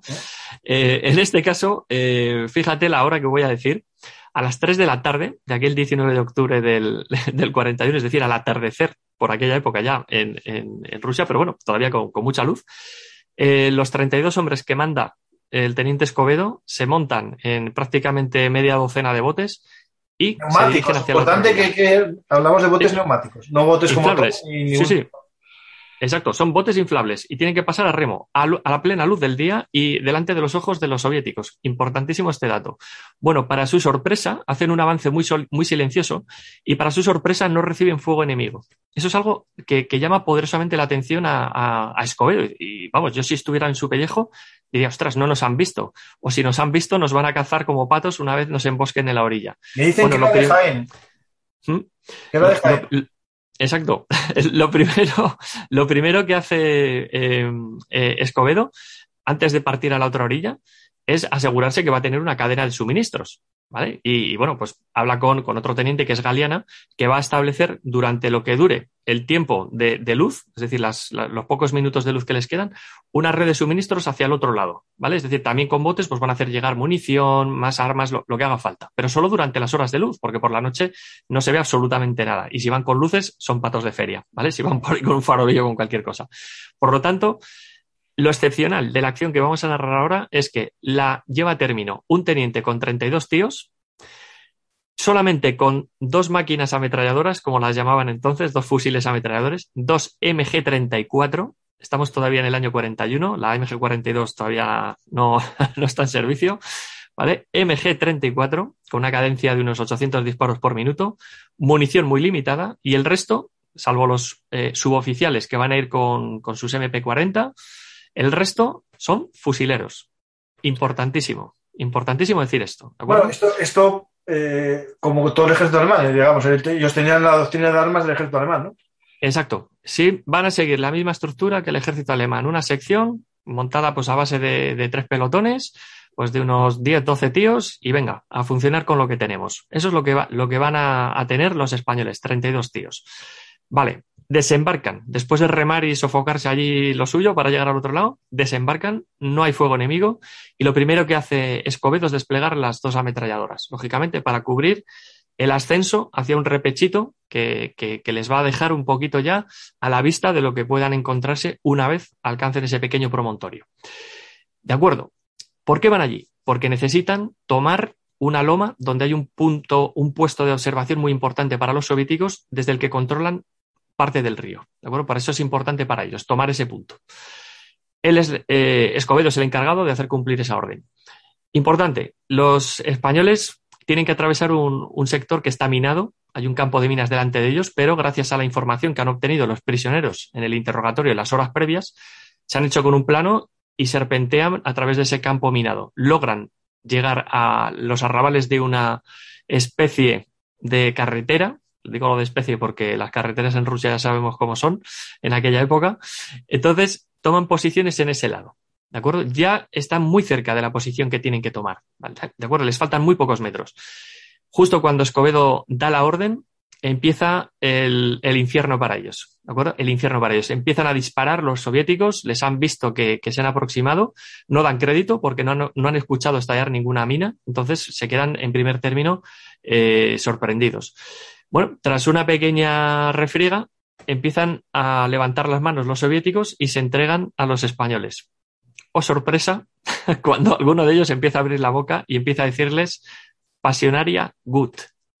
Pasionaria gut. Creo claro, que están confundidos con el mensaje. Se han confundido un poco, ¿no? Los soviéticos. Bueno, resulta que son... Algo sabían, ¿no? De que pasionaria. Algo sabían. Claro, insisto, los rusos no son tontos, ya saben que tienen a los españoles delante, ¿no? Entonces, bueno, pues se han ido a equivocar con el personaje que han citado, pero bueno, se han equivocado un poco. ¿Qué pasa? Que los soviéticos que se les presentan delante de los españoles no son rusos, sino que son ucranianos. Bueno, muchos de ellos están forzados para estar ahí en la guerra, en primera línea. Por lo tanto, a la mínima que han podido, se han entregado. ¿de acuerdo? Estos, Varios de esos prisioneros... Gran parte de Sí. estos prisioneros, al principio, ¿no? Son los que forman después los Hiwis, ¿no? Las tropas Sí. auxiliares. Eso es, son Hilfswillige, que se llamaría en alemán, que es el acrónimo HIVI, es decir, voluntarios que se prestan a ayudar a los soldados enemigos. Pero bueno, ¿a base de qué? Pues de tener un alojamiento más o menos digno y sobre todo comida y sobrevivir por tanto. Bueno, en el caso de ucranianos, a lo mejor letones, estonios, Sí. había también un elemento, ¿no? De nacionalismo, ¿no? También, sí. También, exacto. En este caso, pues bueno, los primeros que se les entregan ahí pues son ucranianos y automáticamente se prestan a ayudar a los otros españoles que están al otro lado del río para traer suministros a la orilla oriental, ¿de acuerdo? Entonces, pues bueno, para sorpresa de Galeana y sus hombres que están allí haciéndose esa especie de nudo entre las dos orillas, pues se ponen a colaborar con ellos de una forma, vamos, totalmente solícita. Acto seguido, los españoles consiguen penetrar en una pequeña red de trincheras alrededor de ese promontorio donde está puesto ese búnker, ese puesto de observación de los soviéticos, y empieza una lucha realmente encarnizada. Te puedes imaginar, Francisco, y los que nos están oyendo, los soviéticos no quieren ceder ese punto de observación, por lo tanto, la lucha es realmente encarnizada, hay cruces de granadas de mano, que es lo más potente que tienen ahí los españoles para arrojar al enemigo, y los soviéticos pues se defienden, vamos, como gato panza arriba. Los españoles a base... Aquí colinas hay pocas, sí, hay que decirlo. Y yo tengo la experiencia, bueno, la suerte de haber viajado en tren entre Leningrado y Moscú. Ajá. Y no vi ni una montaña. O sea, correcto. Es parecido al paisaje polaco, que es todo liso. Sí. Y alguna colina, pero pocas, es decir, muy escasas, lo que aquí llamaríamos nada. Allí es una colina, ¿sabes? Claro, es que en la cartografía, además, que luego hoy en día puedes ver a través de Google Earth, puedes ver otras aplicaciones que ya son un poquito más específicas para investigar, pero con la cartografía en la mano ves que son promontorios pequeñísimos, o sea, que son de risa. Entonces, pero claro, eso era importantísimo, porque así puedes controlar prácticamente todo ese terreno, ¿no?, que te interesa. Pues los españoles se meten allí a base de subfusiles, de los poquitos que tienen, a base de fusilería, granadas de mano y sobre todo tirando de pala. Tirando de pala dentro de una trinchera. Pues bueno, a base de combate cuerpo a cuerpo. A los pocos minutos, esto hay que decirlo que es una operación relámpago, ¿vale? Porque es que la verdad que la inteligencia que demuestra Escobedo sobre el terreno es brutal, porque a los pocos minutos se ha hecho con la posición y los soviéticos que quedan allí, pues bueno, unos se rinden y otros salen en desbandada. ¿Qué hacen los españoles? Algo muy inteligente. Lo primero, no han tenido ninguna baja, esto hay que decirlo, esto es algo sorpresivo, casi milagroso, yo no sé quién les protegió aquel día, pero no tienen ni una baja de importancia, no tienen muertos en ese momento. Y los pocos heridos que tienen, pues bueno, se pueden tratar allí sobre el terreno y básicamente lo que se dedican es a fortificar las posiciones en espera de posteriores ataques. Capturan todas las armas que están en tiro, sobre todo las armas automáticas, las ametralladoras, y los soviéticos que se han rendido, pues les conducen hacia retaguardia. ¿De acuerdo? Eso es algo también muy importante. Incluso durante los primeros minutos, los propios rusos, los soviéticos, en este caso los ucranianos, se ponen a fortificar con ellos también las posiciones. Es algo también súper curioso. Eso es un cambio rápido de bando. Exacto, eso es decir, venga, ya me pongo aquí con estos a funcionar, que igual me dan de comer hoy. Pues es lo que había, ¿De acuerdo? Pues bueno, eso es básicamente lo que ha conseguido en prácticamente 4 horas el teniente Escobedo y los 32 españoles, conquistar la otra orilla, el punto estratégico más importante, que es el promontorio desde el que los soviéticos controlaban ese sector del río. A partir de ahí, pues bueno, te puedes imaginar, a partir de las 7 de aquella tarde, los soviéticos empiezan a lanzar un ataque detrás de otro. Saben que son pocos los españoles, no conocen si tienen refuerzos de camino. Si lo supieran, estoy seguro de que hubieran atacado con más efectivos. Los españoles están solos y tienen orden de resistir a toda costa. Y cuando eso te lo dice el mando superior, ya sabemos lo que significa. Hasta el último hombre, hasta el último cartucho.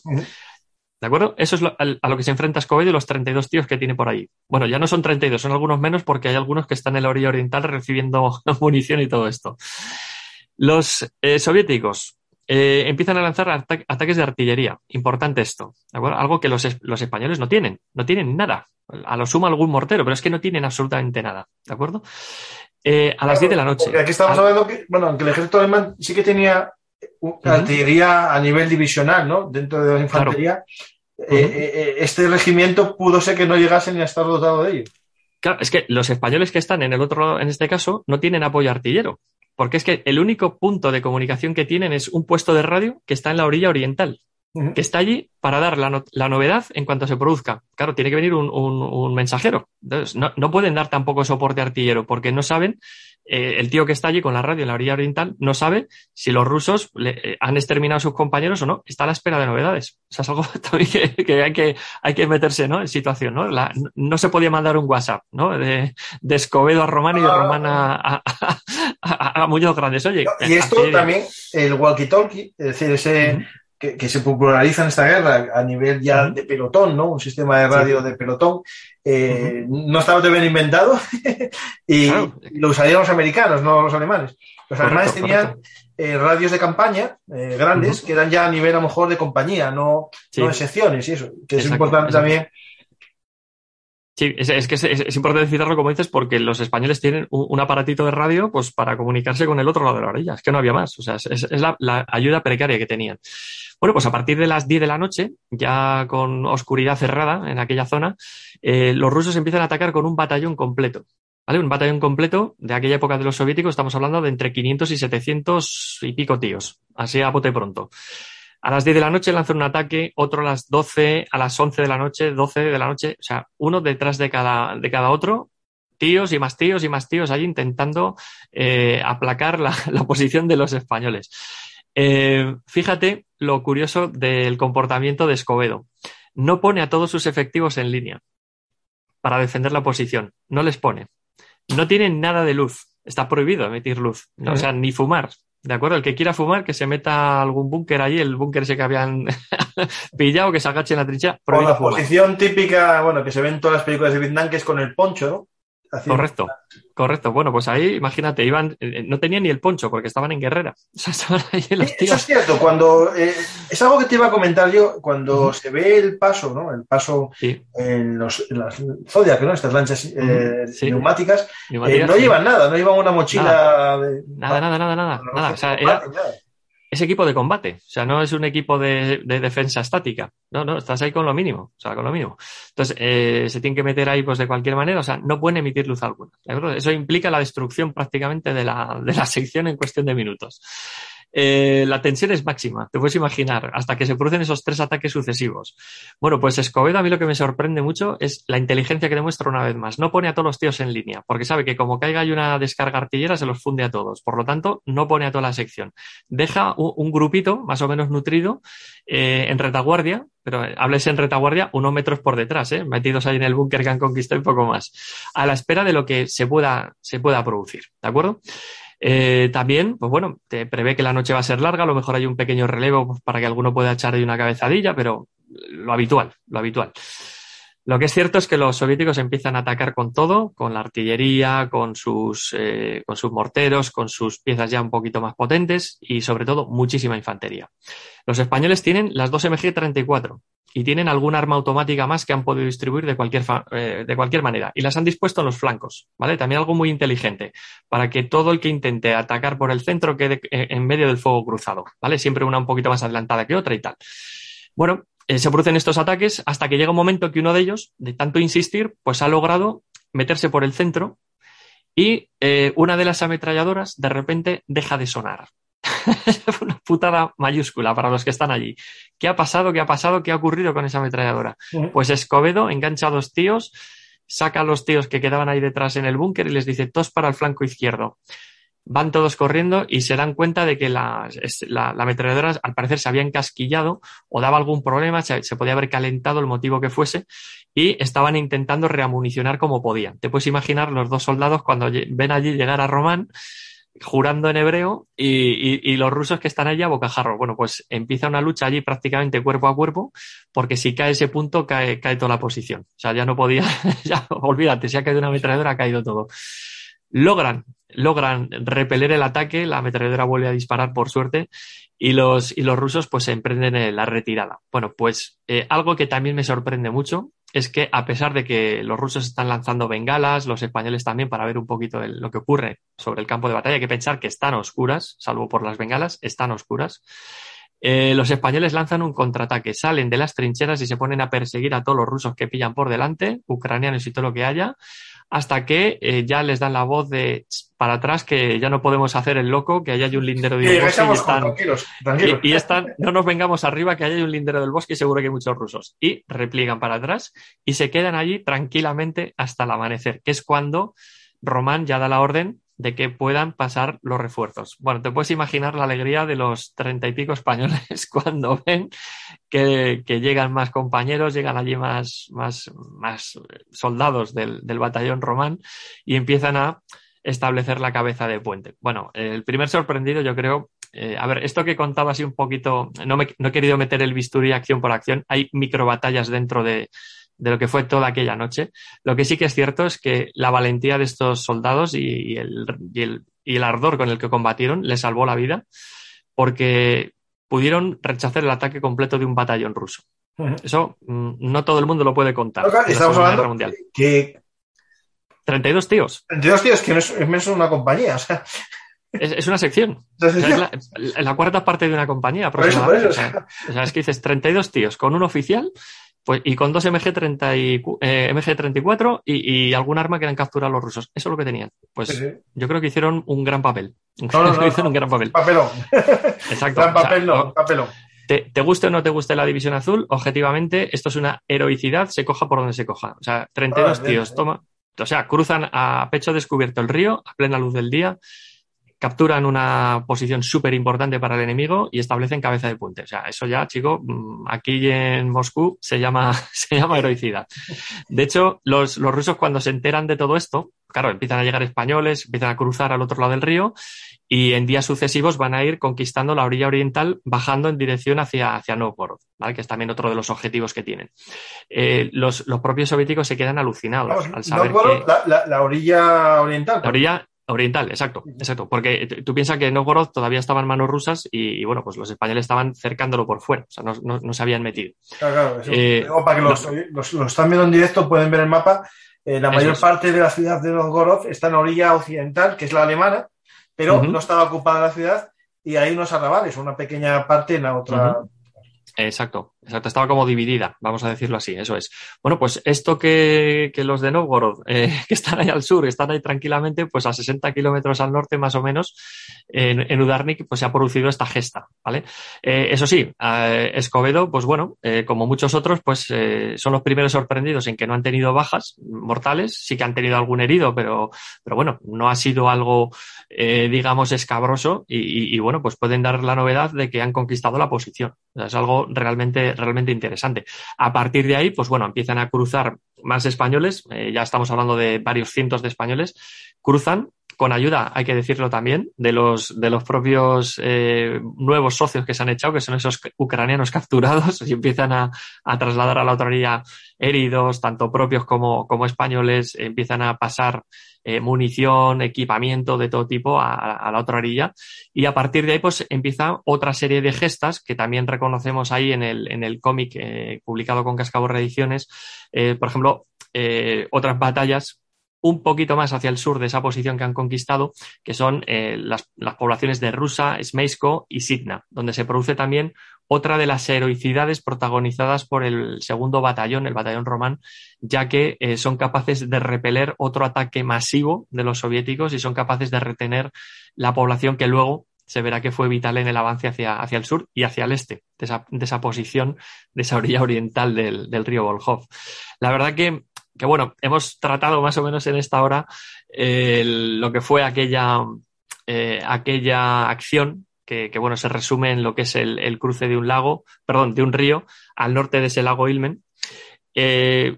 Una heroicidad, no me canso de repetirlo, protagonizada por 32 tíos, desprovistos prácticamente de comunicación y de refuerzos hasta el día siguiente. Y es algo que por ejemplo, los rusos hoy en día todavía se quedan asombrados cuando hablan de esto. Quiero decir, he tenido la posibilidad de hablar con gente actual, con exmilitares, militares o civiles que han ido a aquella zona. Yo, por desgracia, tenía el viaje ya más o menos amarrado cuando estalló todo esto del bicho, pero lo tengo que aplazar. Lo estamos antes comentando fuera de micrófono. Sí, está complicado. pues se ha complicado bastante, pero mi intención era ir allí porque anualmente, pues bueno, hay gente española que con su propio dinero va a sacar de las trincheras donde quedaron muertos muchos soldados españoles para llevarlos en colaboración, cuidado con esto, con gente rusa, para llevarlos a cementerios militares que están levantados por los rusos, donde hay todavía tumbas españolas, las cuales, como por ejemplo en el cementerio de Pankovka, los propios rusos le siguen llevando flores y siguen cuidando de las tumbas de los soldados españoles que allí cayeron en estas acciones del Volkhov y posterior, ¿no?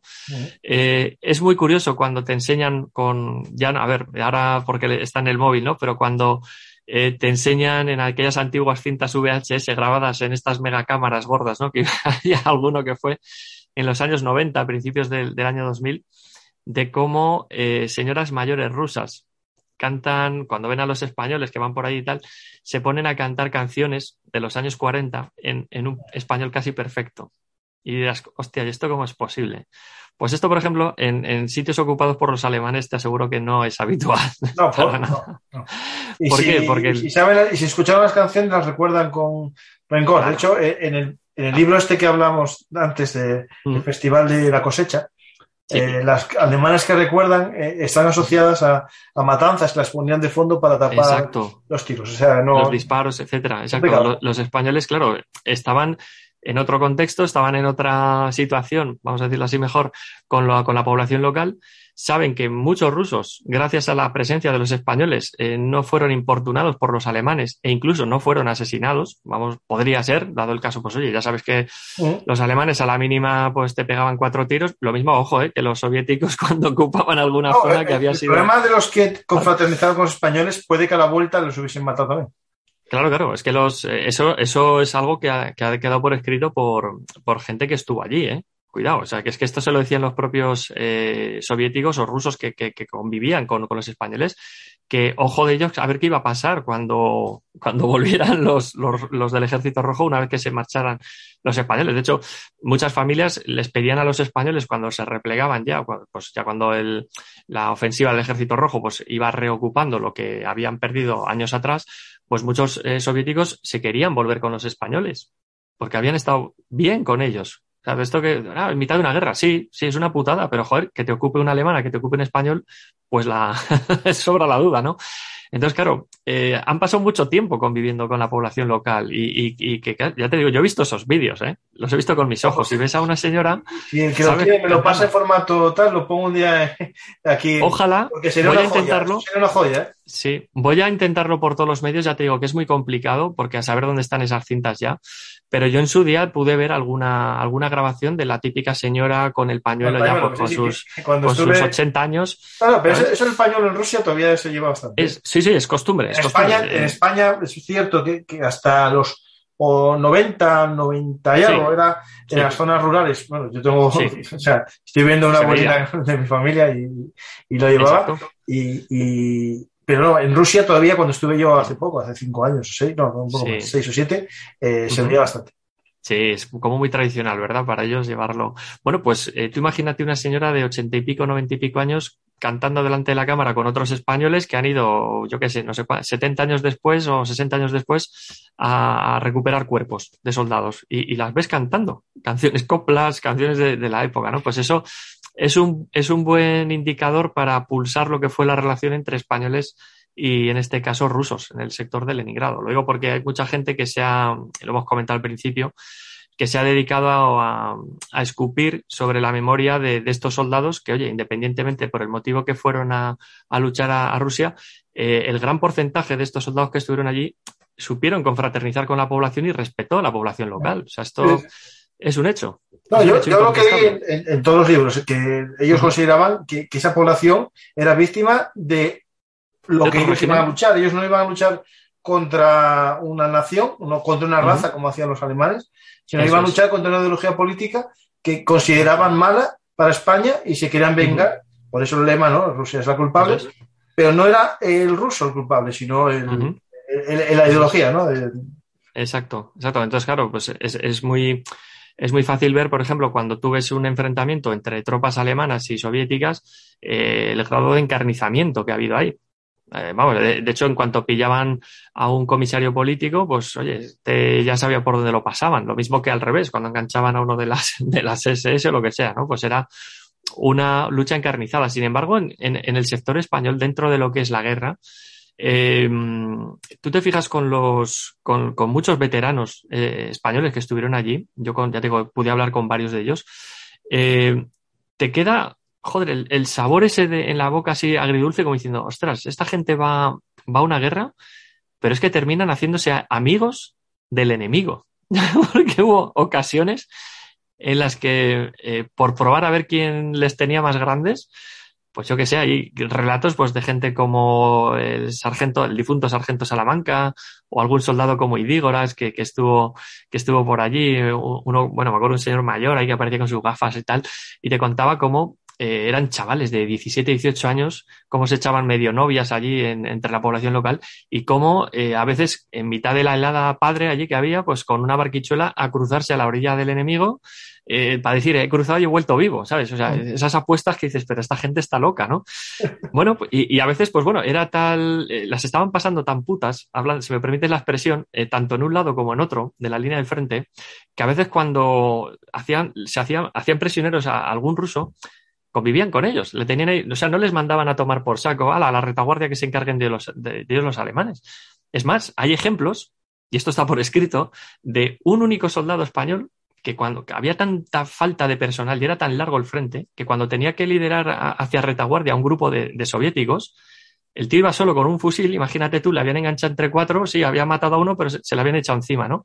Como sabían que iban a vivir mejor en retaguardia que con los rusos, pues muchas veces iba un solo tío y los otros iban tan despreocupados como diciendo, vale, nos van a llevar a retaguardia. Y es más, hay casos que ha quedado documentado por escrito de que el español se ha quedado dormido de la fatiga, se ha levantado y le habían echado una manta encima y estaban los rusos esperando a que el español se levantara y le estaban guardando hasta el arma. Y dices, ¿esto cómo es posible, no? Pues solamente llegas a comprenderlo cuando un tío lo ha escrito y te dice el grado de miseria que esa gente estaba viviendo, aun vestida de uniforme, en el frente. O sea, eso es acojonante. Eso es acojonante. Entonces, bueno, muchas veces cuando te dicen, el soldado español, o sea, ya generalizan con todos, fue allí a tal, a cual, a cual. A ver, lógicamente van a una guerra, no van a repartir caramelos, pero dentro de la crueldad, yo creo que el soldado español se comportó de una forma bastante honorable con la población civil que tuvo pues que convivir, y luego el trato que se dio contra el enemigo pues no fue tan encarnizado ni tan salvaje como se hicieron entre rusos y alemanes. De hecho, el ejército alemán, hay libros que reflejan ese cambio, ¿no? Esa distinta forma de ver la guerra en el frente occidental y en el frente oriental, ¿no? Este frente ruso. Hay uno que se llama El ejército de Hitler, no me acuerdo del autor ahora mismo. Lo tengo por aquí el libro ahora mismo. Tengo el libro también, tengo el libro. No me acuerdo ahora del autor. Tampoco ahora mismo, lo busco. Lo que trata ese libro es un poco cómo se nazificó el ejército, ¿no? Ese ejército que a lo mejor era de origen igual, más prusiano, de herencia prusiana. Y se va nazificando, ¿no? Van muriendo todos los oficiales, sobre todo los tenientes y tal, se van apareciendo jóvenes que no eran de las Waffen-SS, de la vieja élite, pero sí estaban bastante vinculados al nazismo, ¿no? Claro, ¿sabes qué pasa? Que en el ejército alemán ocurre lo siguiente, que esos valores de disciplina, de tal y cual, siguen permaneciendo porque hay muchos suboficiales, oficiales que vienen de esa herencia prusiana y que tienen, digamos, esa forma de hacer la guerra metida en el ADN. Eso está claro, ¿no? Vale. Cierto. Pues ese lo tengo por aquí también. Además lo explica bastante bien. Y luego, por ejemplo, como bien decías, Francisco, cuando se va sucediendo la guerra, van pasando los años, lógicamente el ejército alemán está sufriendo unas bajas brutales, viene sangre nueva. Y es gente que hay que pensarlo, que ha habido chavales que lo único que han conocido en su vida, lo mismo que en el Ejército Rojo, es un dictador en el poder. Y la carga ideológica que tienen desde la familia, el colegio, etcétera. Entonces, esa sangre nueva que llega al frente, pues muchas veces está colmada de una ideología que hace que la lucha sea todavía más fanática. La fanatización y sobre todo algo que el español no tenía en este caso, que era la falta de empatía, ¿no? El español tenía una empatía con el soviético, es decir, lo consideraba humano, en este caso. Un igual.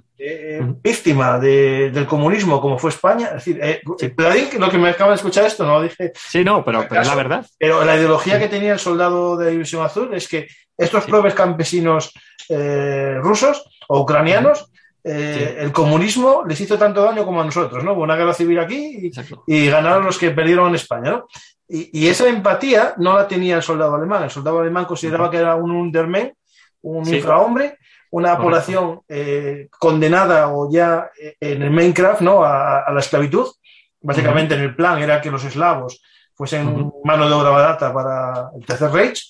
Y de hecho fue, podemos decir, hasta el gran fallo estratégico, porque no tuvo en cuenta el nacionalismo ucraniano para apoyarse en la lucha, ¿no? Sí, solo hay que ver las fotos y vídeos de cuando la Wehrmacht entra en Ucrania, que les tiran flores.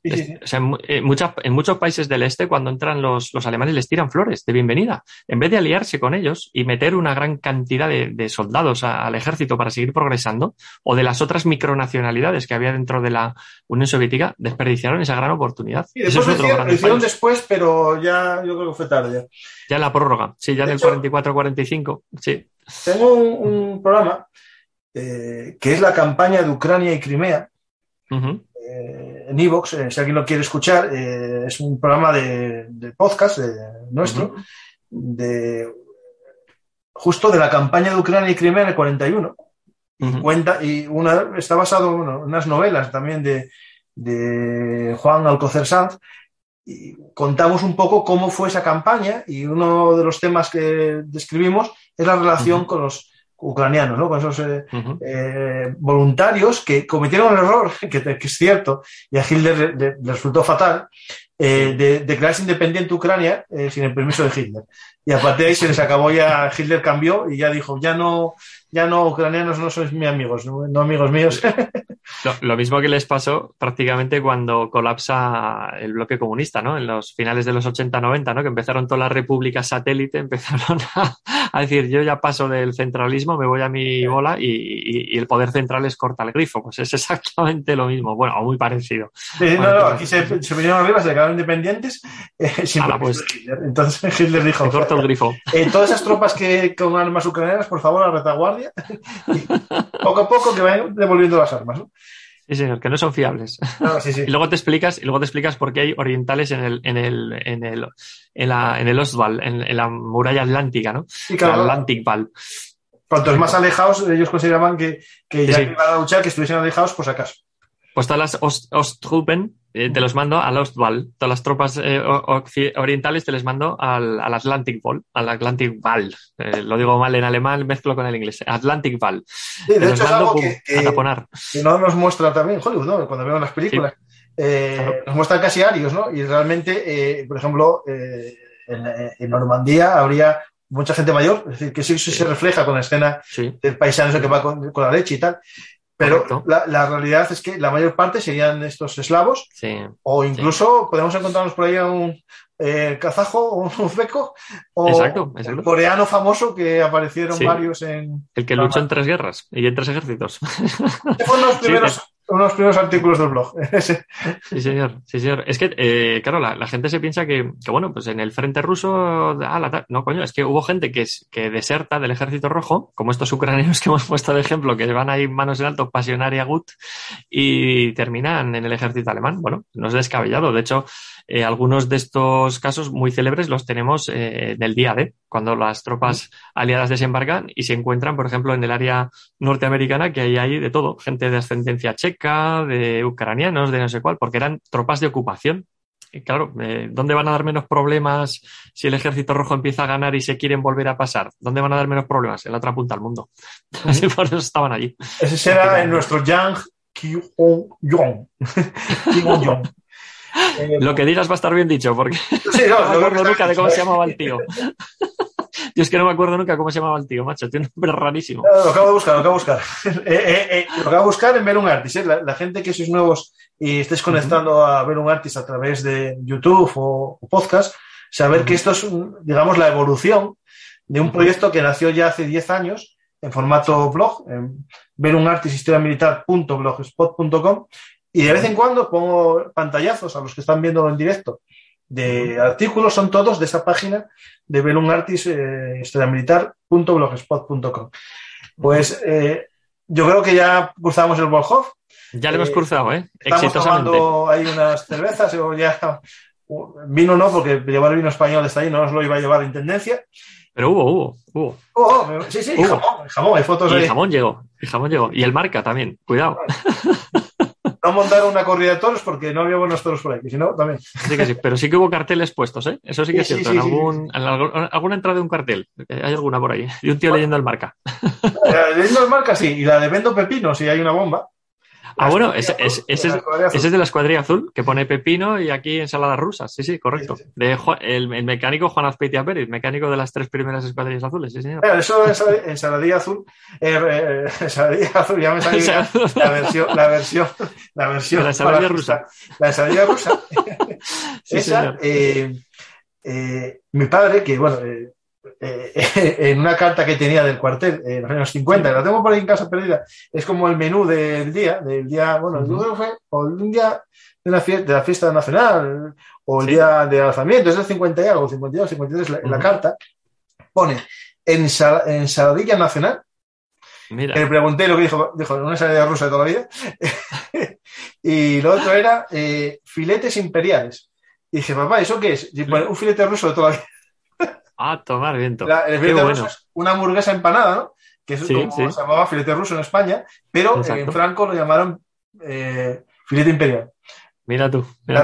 Había que desrustificar España. Tiene sentido, más en esos años. No, estamos hablando, claro, estoy hablando del menú de una academia de policías del 50 y pico, o sea. Hostia, pues casi nada. Casi. Lo tengo por ahí, si no lo perdí, yo creo que lo tengo guardado ese papel, sí, señor. porque es muy interesante el menú. Pues nada, muchas gracias, Daniel. Cuando quieras vuelves, hay muchas historias que contar, estas microhistorias. Podemos hablar incluso de los esquiadores del lago, ¿no? O de la Boilmen, sí. Perfecto.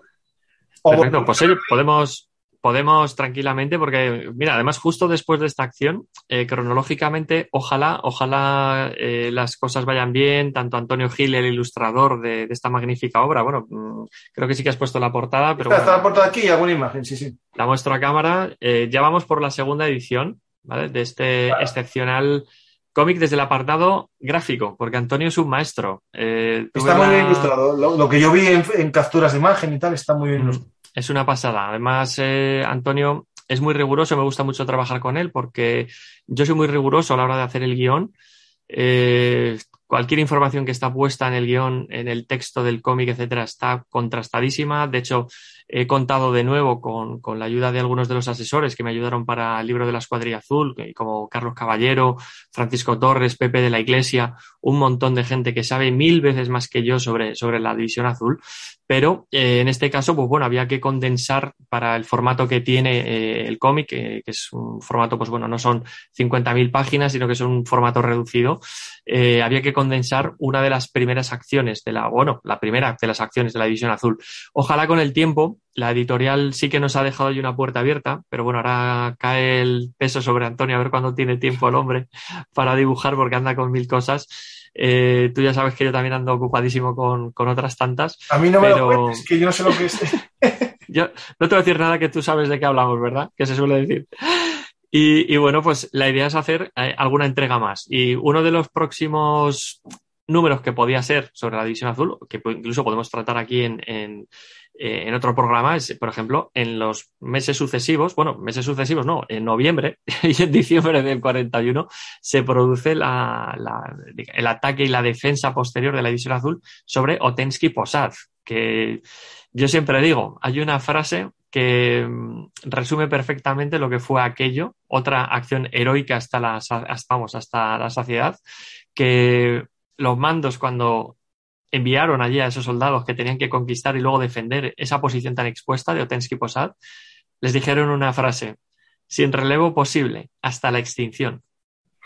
Bueno, eso anima, sí. Cuidado, ¿sabes a lo que vamos allí, no? Pues a que no quede ni uno. Bueno, alguno salió con vida y gracias a Dios lo contó.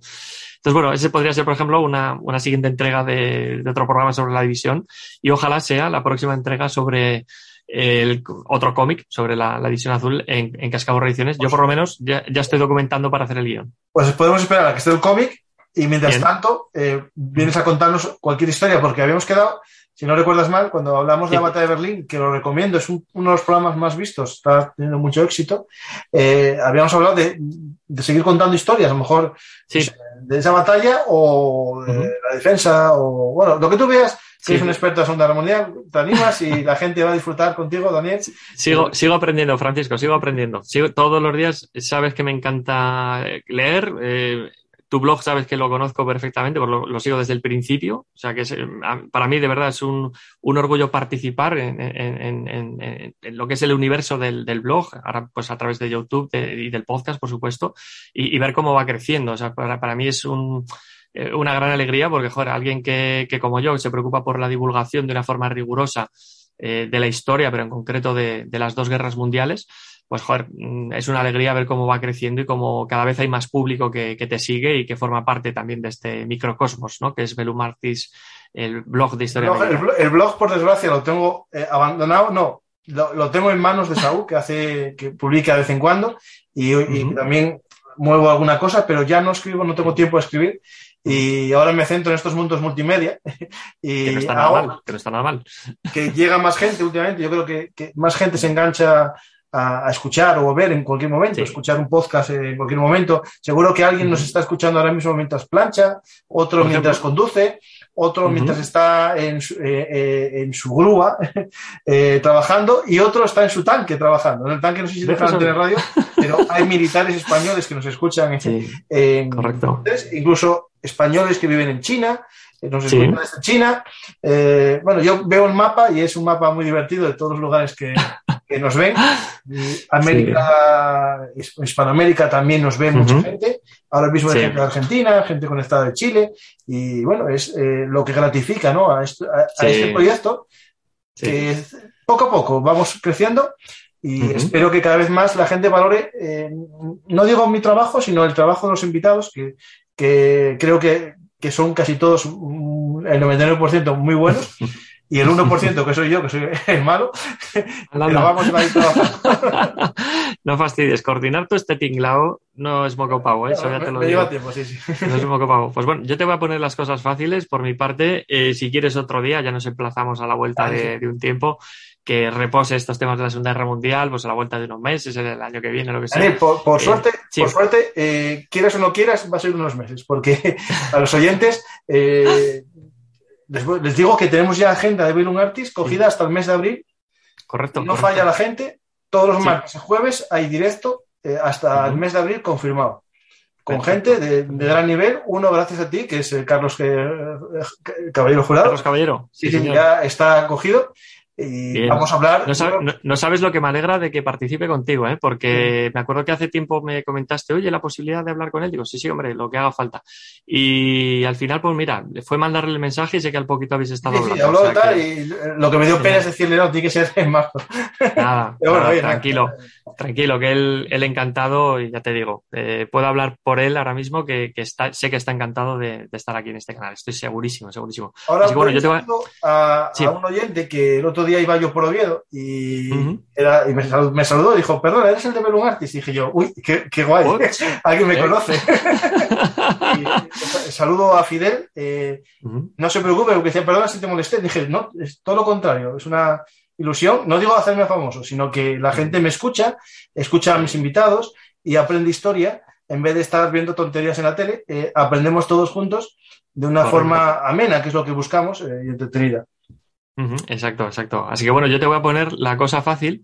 Como sé que tienes la agenda apretadísima hasta abril, pues mira, coincidiendo con el fin de la Segunda Guerra Mundial y coincidiendo con el final de la Batalla de Berlín, pues si te parece podemos hablar en una segunda parte de la Batalla de Berlín, como la otra vez lo centramos dentro de la ciudad, podemos hablar en la periferia, que fue tanto o más que interesante que la propia batalla en la ciudad. Vale. Entonces podemos hablar de sitios que he visitado en persona, pues como el bosque de Halbe, Zosen, Tempelhof, ¿vale? Ya es lo que es la periferia de la ciudad y que bueno, que fue testigo de unos combates de verdad que, por desgracia, en crueldad no tuvieron nada que envidiar a lo que ocurre en la ciudad. O sea, que podemos centrarnos por ahí también, si te parece. Se acaba de volver a enganchar José Márquez Periano, que justo lo digo porque es el invitado del próximo jueves, es decir, pasado mañana. Vamos a hablar con él, con Héroes de Guerra, que es como se llama también su canal de podcast, y tuyo también, ¿no? Que estás tú también ahí. Ahí estamos. Héroes de Guerra. Vamos a hablar sobre los Medal of Honor, es decir, los caballeros de la medalla de oro de los Estados Unidos, la historia de esa medalla y también algunos de los héroes norteamericanos, más conocidos, pero también alguno desconocido que nos va a contar José sus historias. Algo que ya hicimos con él en Caballeros de las Waffen-SS, un programa que tenéis ya en YouTube y también en podcast, en el que conocimos a algunos de los héroes, ¿no?, de las Waffen-SS, merecedores de la, si no me confundo, Cruz de Hierro de caballero con espadas. Caballero de la Cruz de Hierro con espadas. Con espadas, eso. Exacto. Pues sí, además con José Antonio, Caballero de la Cruz de Hierro, eso, señor, con, bueno, ya sabes que iban hojas de roble, diamantes, espadas, y ya le faltó allí de todo, ¿no? Pero bueno, va a ser un programón, yo estoy seguro, porque con José Antonio siempre se aprende muchísimo. Yo la verdad que en Héroes de Guerra 2.0, que es como bien sabes, es un podcast que estamos dando prioridad sobre todo a las dos guerras mundiales. Aquí en Belumardis habláis de todo, que es fascinante, abarcáis un montón, es una pasada, sois historiadictos, pero con mayúsculas. En nuestro humilde espacio, pues bueno, nos dedicamos sobre todo a las dos guerras mundiales, y yo cada vez que comenzamos la grabación de un podcast de Héroes de Guerra 2.0, le damos un formato un poquito distinto, con otra dinámica, pero bueno, que es, al fin y al cabo, buscamos divulgar la historia, y yo lo digo desde aquí, cada día que me conecto y grabo algo con José Antonio, me quedo maravillado. Es una enciclopedia con patas. Entonces, el próximo jueves, que es el próximo día 2, si no me equivoco, vais a gozar de lo lindo con José Antonio y con todo lo que os va a contar sobre esos dignos merecedores de la Medal of Honor, de esa medalla de honor del Congreso de los Estados Unidos. Vais a alucinar, estoy seguro. Sí, sí. Hay una pregunta aquí que me hacen, que yo creo que no, por fechas, que si los divisionarios tuvieron apoyo de carros pesados tipo Tiger, ¿no? Yo creo que no, porque el 43, que es el curso y tal, cuando llegan los Tiger, los Panther, no estaba. Los Tiger 1, que es sí que es cierto que ya está en danza por ahí en el 42, de hecho llega a participar en un intento de liberación en la bolsa sur de Stalingrado, ¿vale? En ese 42-43. Los españoles, lo más mecanizado que tuvieron cerca fue la 126 que hemos visto por ahí, la 16, tal.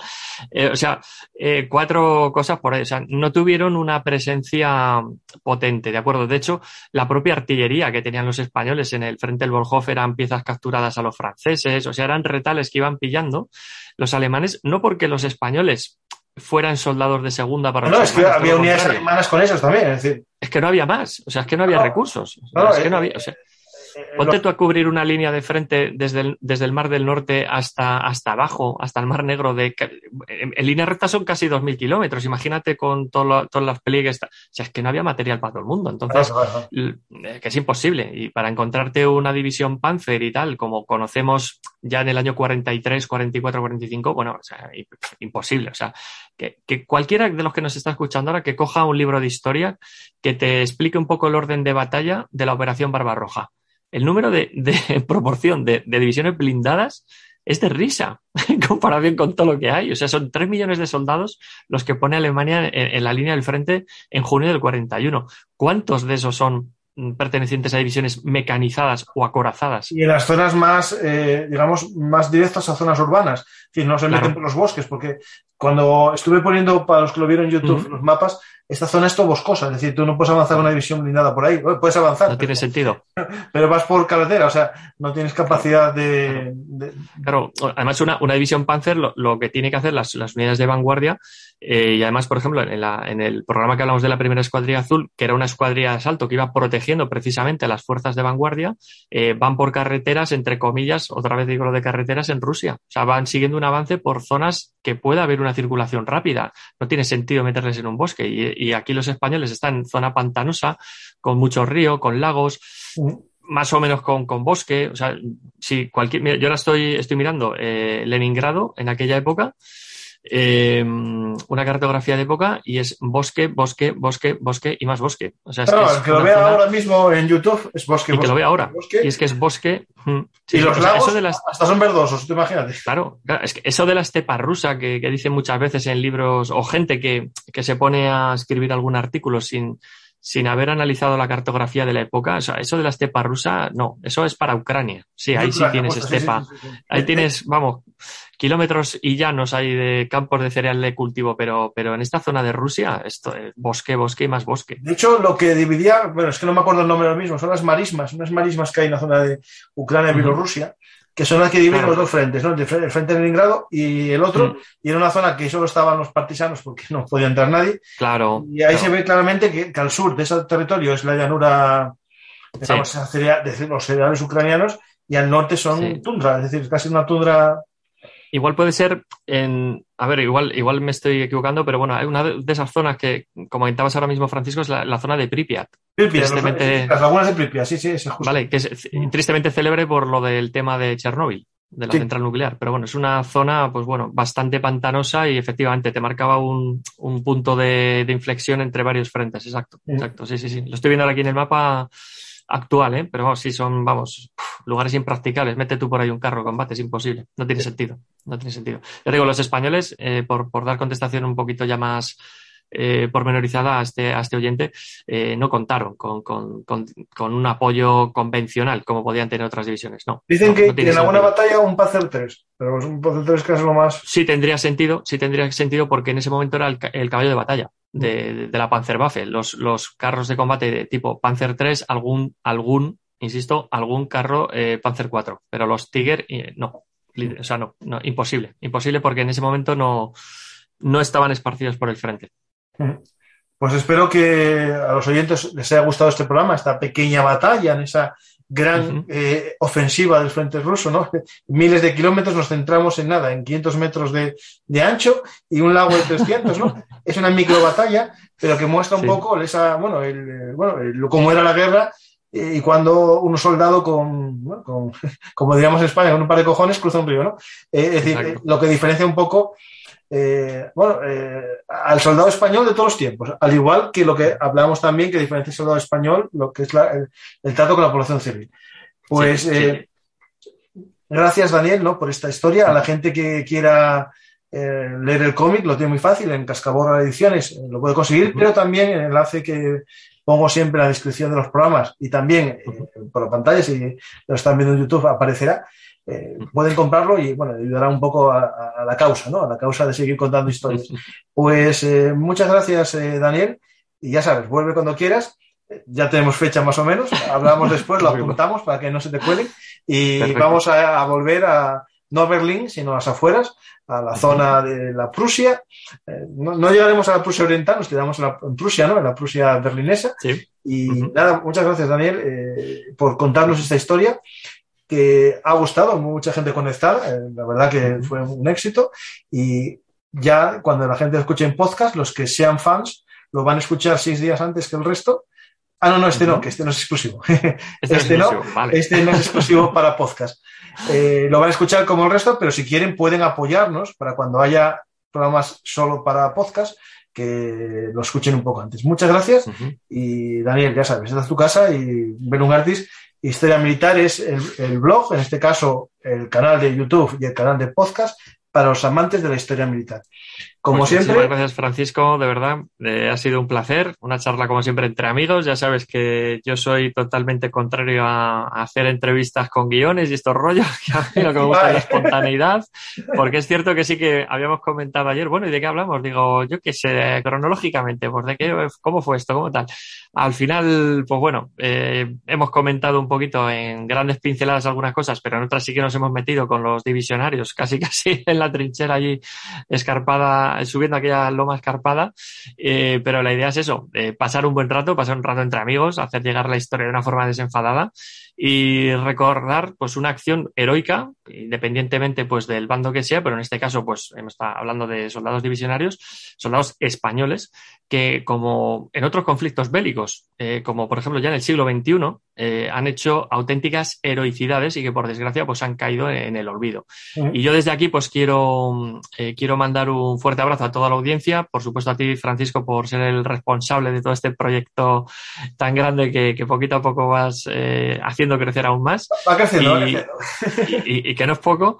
Y también quiero aprovechar que ya saben muchos amigos que a través de, pues bueno, de las redes sociales y demás que son militares, algunos en servicio, otros retirados, y hoy hemos hecho alusión a ese gen, a ese ADN que tiene todo militar español, ¿no? Que es la valentía, que es el arrojo cuando hay que sacarlo, pero también el respeto por la población civil, porque al soldado español se le educan unos valores y uno de ellos es el respeto a tus semejantes que por desgracia están padeciendo una guerra. Eso es algo que no hay que desear a nadie, ¿no? Y a veces pues los españoles hemos ido a ayudar en misiones humanitarias, otras veces en misiones de combate, pero la población civil con la que ha lidiado, con la que ha convivido, mejor dicho, el soldado español, tarde o temprano ha acabado por reconocer el grado de humanidad que tienen nuestros soldados. Así que desde aquí les mando un fuerte abrazo a todos los que nos estén escuchando, que saben que tienen, ya se lo he comentado en persona a muchos de ellos, tienen siempre y van a tener siempre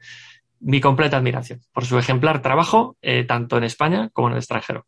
Y yo también, como historiador, ¿no?, de la historia militar española y mundial, también comparto todo lo que estás diciendo. Y de hecho hay un oyente que dice que esta historia se parece a una encamisada de los tercios por el pequeño número, bueno, o grande. Eso. Hay un programa con Juan Molina que explicamos lo que es una encamisada en formato podcast, si lo queréis escuchar. Pero estoy contigo, en que se comparte algo que era la caballerosidad, ¿no?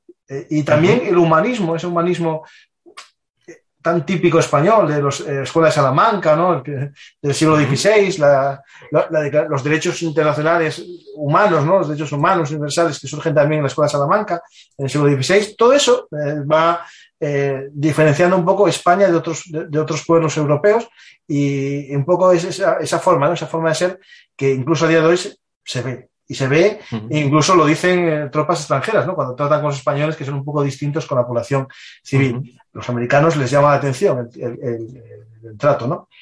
Pues nada, Daniel, muchas gracias, y también a los militares que nos escuchan, que son muchos, y también a los que participan. Tengo la suerte que ya participan muchos coroneles, generales retirados, historiadores del ejército, militares, y van entrando cada vez más, van a venir muchos.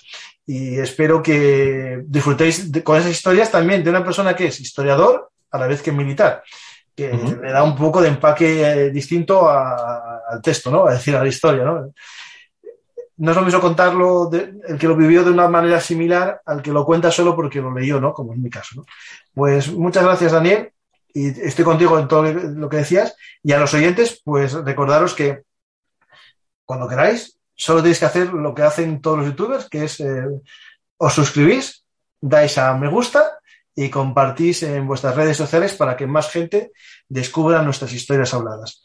Y una cosa muy importante, Dani, que tú dijiste, vamos improvisando. Es que casi siempre nuestros programas son historia hablada. ¿Qué significa eso? Que no leemos. Se leen en algunos programas nuestros que son metralla de historia, que son cortos, de 20 minutos, media hora, monólogos, en los que sí que se lee, pero en los que son estas historias habladas, nuestra idea es que hablemos, discutamos. Unos días con mejor guión y otros días con 2 líneas, pero la realidad es que esta vez, para los oyentes que lo sepan, teníamos 4 líneas en WhatsApp, que me mandaste 4 puntos, y con eso y con un poco de imaginación fuimos dirigiendo este programa. Pues eso lo explico, Dani, porque hay gente que, bueno, yo tengo admiradores y haters, ¿no? Muchos haters dicen que interrumpo. ¿Qué pasa? A ver, interrumpo porque no tengo guión. O sea, en la mayor parte de los programas no tengo un guión. Y cuando hay un guión, también necesita el que, cuando es un guión muy extenso, el colaborador necesita respirar de vez en cuando también. Es que, claro, tiene que haber la figura del moderador que colabore ahí, porque si no moderas la tertulia, pues apague, vámonos. Pero sí que es cierto que ya viste, ¿de qué hablamos? Pues yo me acuerdo que te lo puse en el WhatsApp, yo hablaría por de esto, que es lo más relevante que hizo la división estos primeros días de octubre, bueno, este mes de octubre, tal, y a partir de ahí pues todo ha fluido pues como tiene que ser, como una charla entre amigos, ¿para qué complicarse? Pues solo nos faltaba el café o la cerveza, que pueden nuestros oyentes invitarnos en nuestro sistema de micromecenazgo, lo digo así, lo digo por si acaso alguien se anima, que hay 27 personas que les doy las gracias a todos, los que llevan ya desde hace casi un año ya, algún mecenas ya empezó el año pasado a invitarnos a un café, que les doy las gracias a todos, no puedo enumerarlos, pero están todos en patreon.com/belungartis. Les doy las gracias por esos cafés a los que me llevan invitado, que sirven primero para que recupere fuerzas de vez en cuando, compre libros y manuales, y también un poco, algún día espero, pues un teclado que tengo aquí, que lo acabo de comprar hace un tiempo para que no haga ruido, porque decían, es que hace ruido las teclas. Pues mira, compré un teclado que no hace ruido y cosas así. Dentro de poco voy a comprar, Daniel, una máscara para que no pueda interrumpir a los invitados. Muchas gracias a todos, y ya sabéis, si os ha gustado esta historia hablada, invitarlo y darle a me gusta. Hasta la próxima historia hablada. Avanza el enemigo, atacando con boca y sin valor. Rasga el aire más fuerte que la... Si os gustan nuestras historias habladas, os lo ponemos fácil. Nos podéis apoyar en nuestro sistema de micromecenazgo en patreon.com/belungartis, pero también a través del sistema de fans de iVoox. Es la escucha anticipada de algunos de nuestros programas. Ya sabéis que nacimos como un proyecto de divulgación por hobby y no vamos a hacer nunca programas encerrados solo para fans, pero sí que podemos agradeceros vuestro apoyo escuchando los programas antes que los demás. Muchas gracias a todos y os invito a compartir nuestros programas para que lleguen a más gente. Montaría la guardia de los luceros, formaría junto al mejor. Montaría la guardia de los luceros, formaría junto al mejor.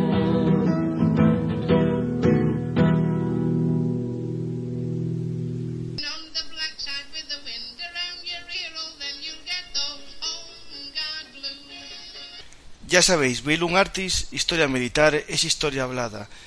Estamos como siempre en todas las redes sociales, pero recordar, ahora nuestra dirección es belungartishistoriamilitar.blogspot.com.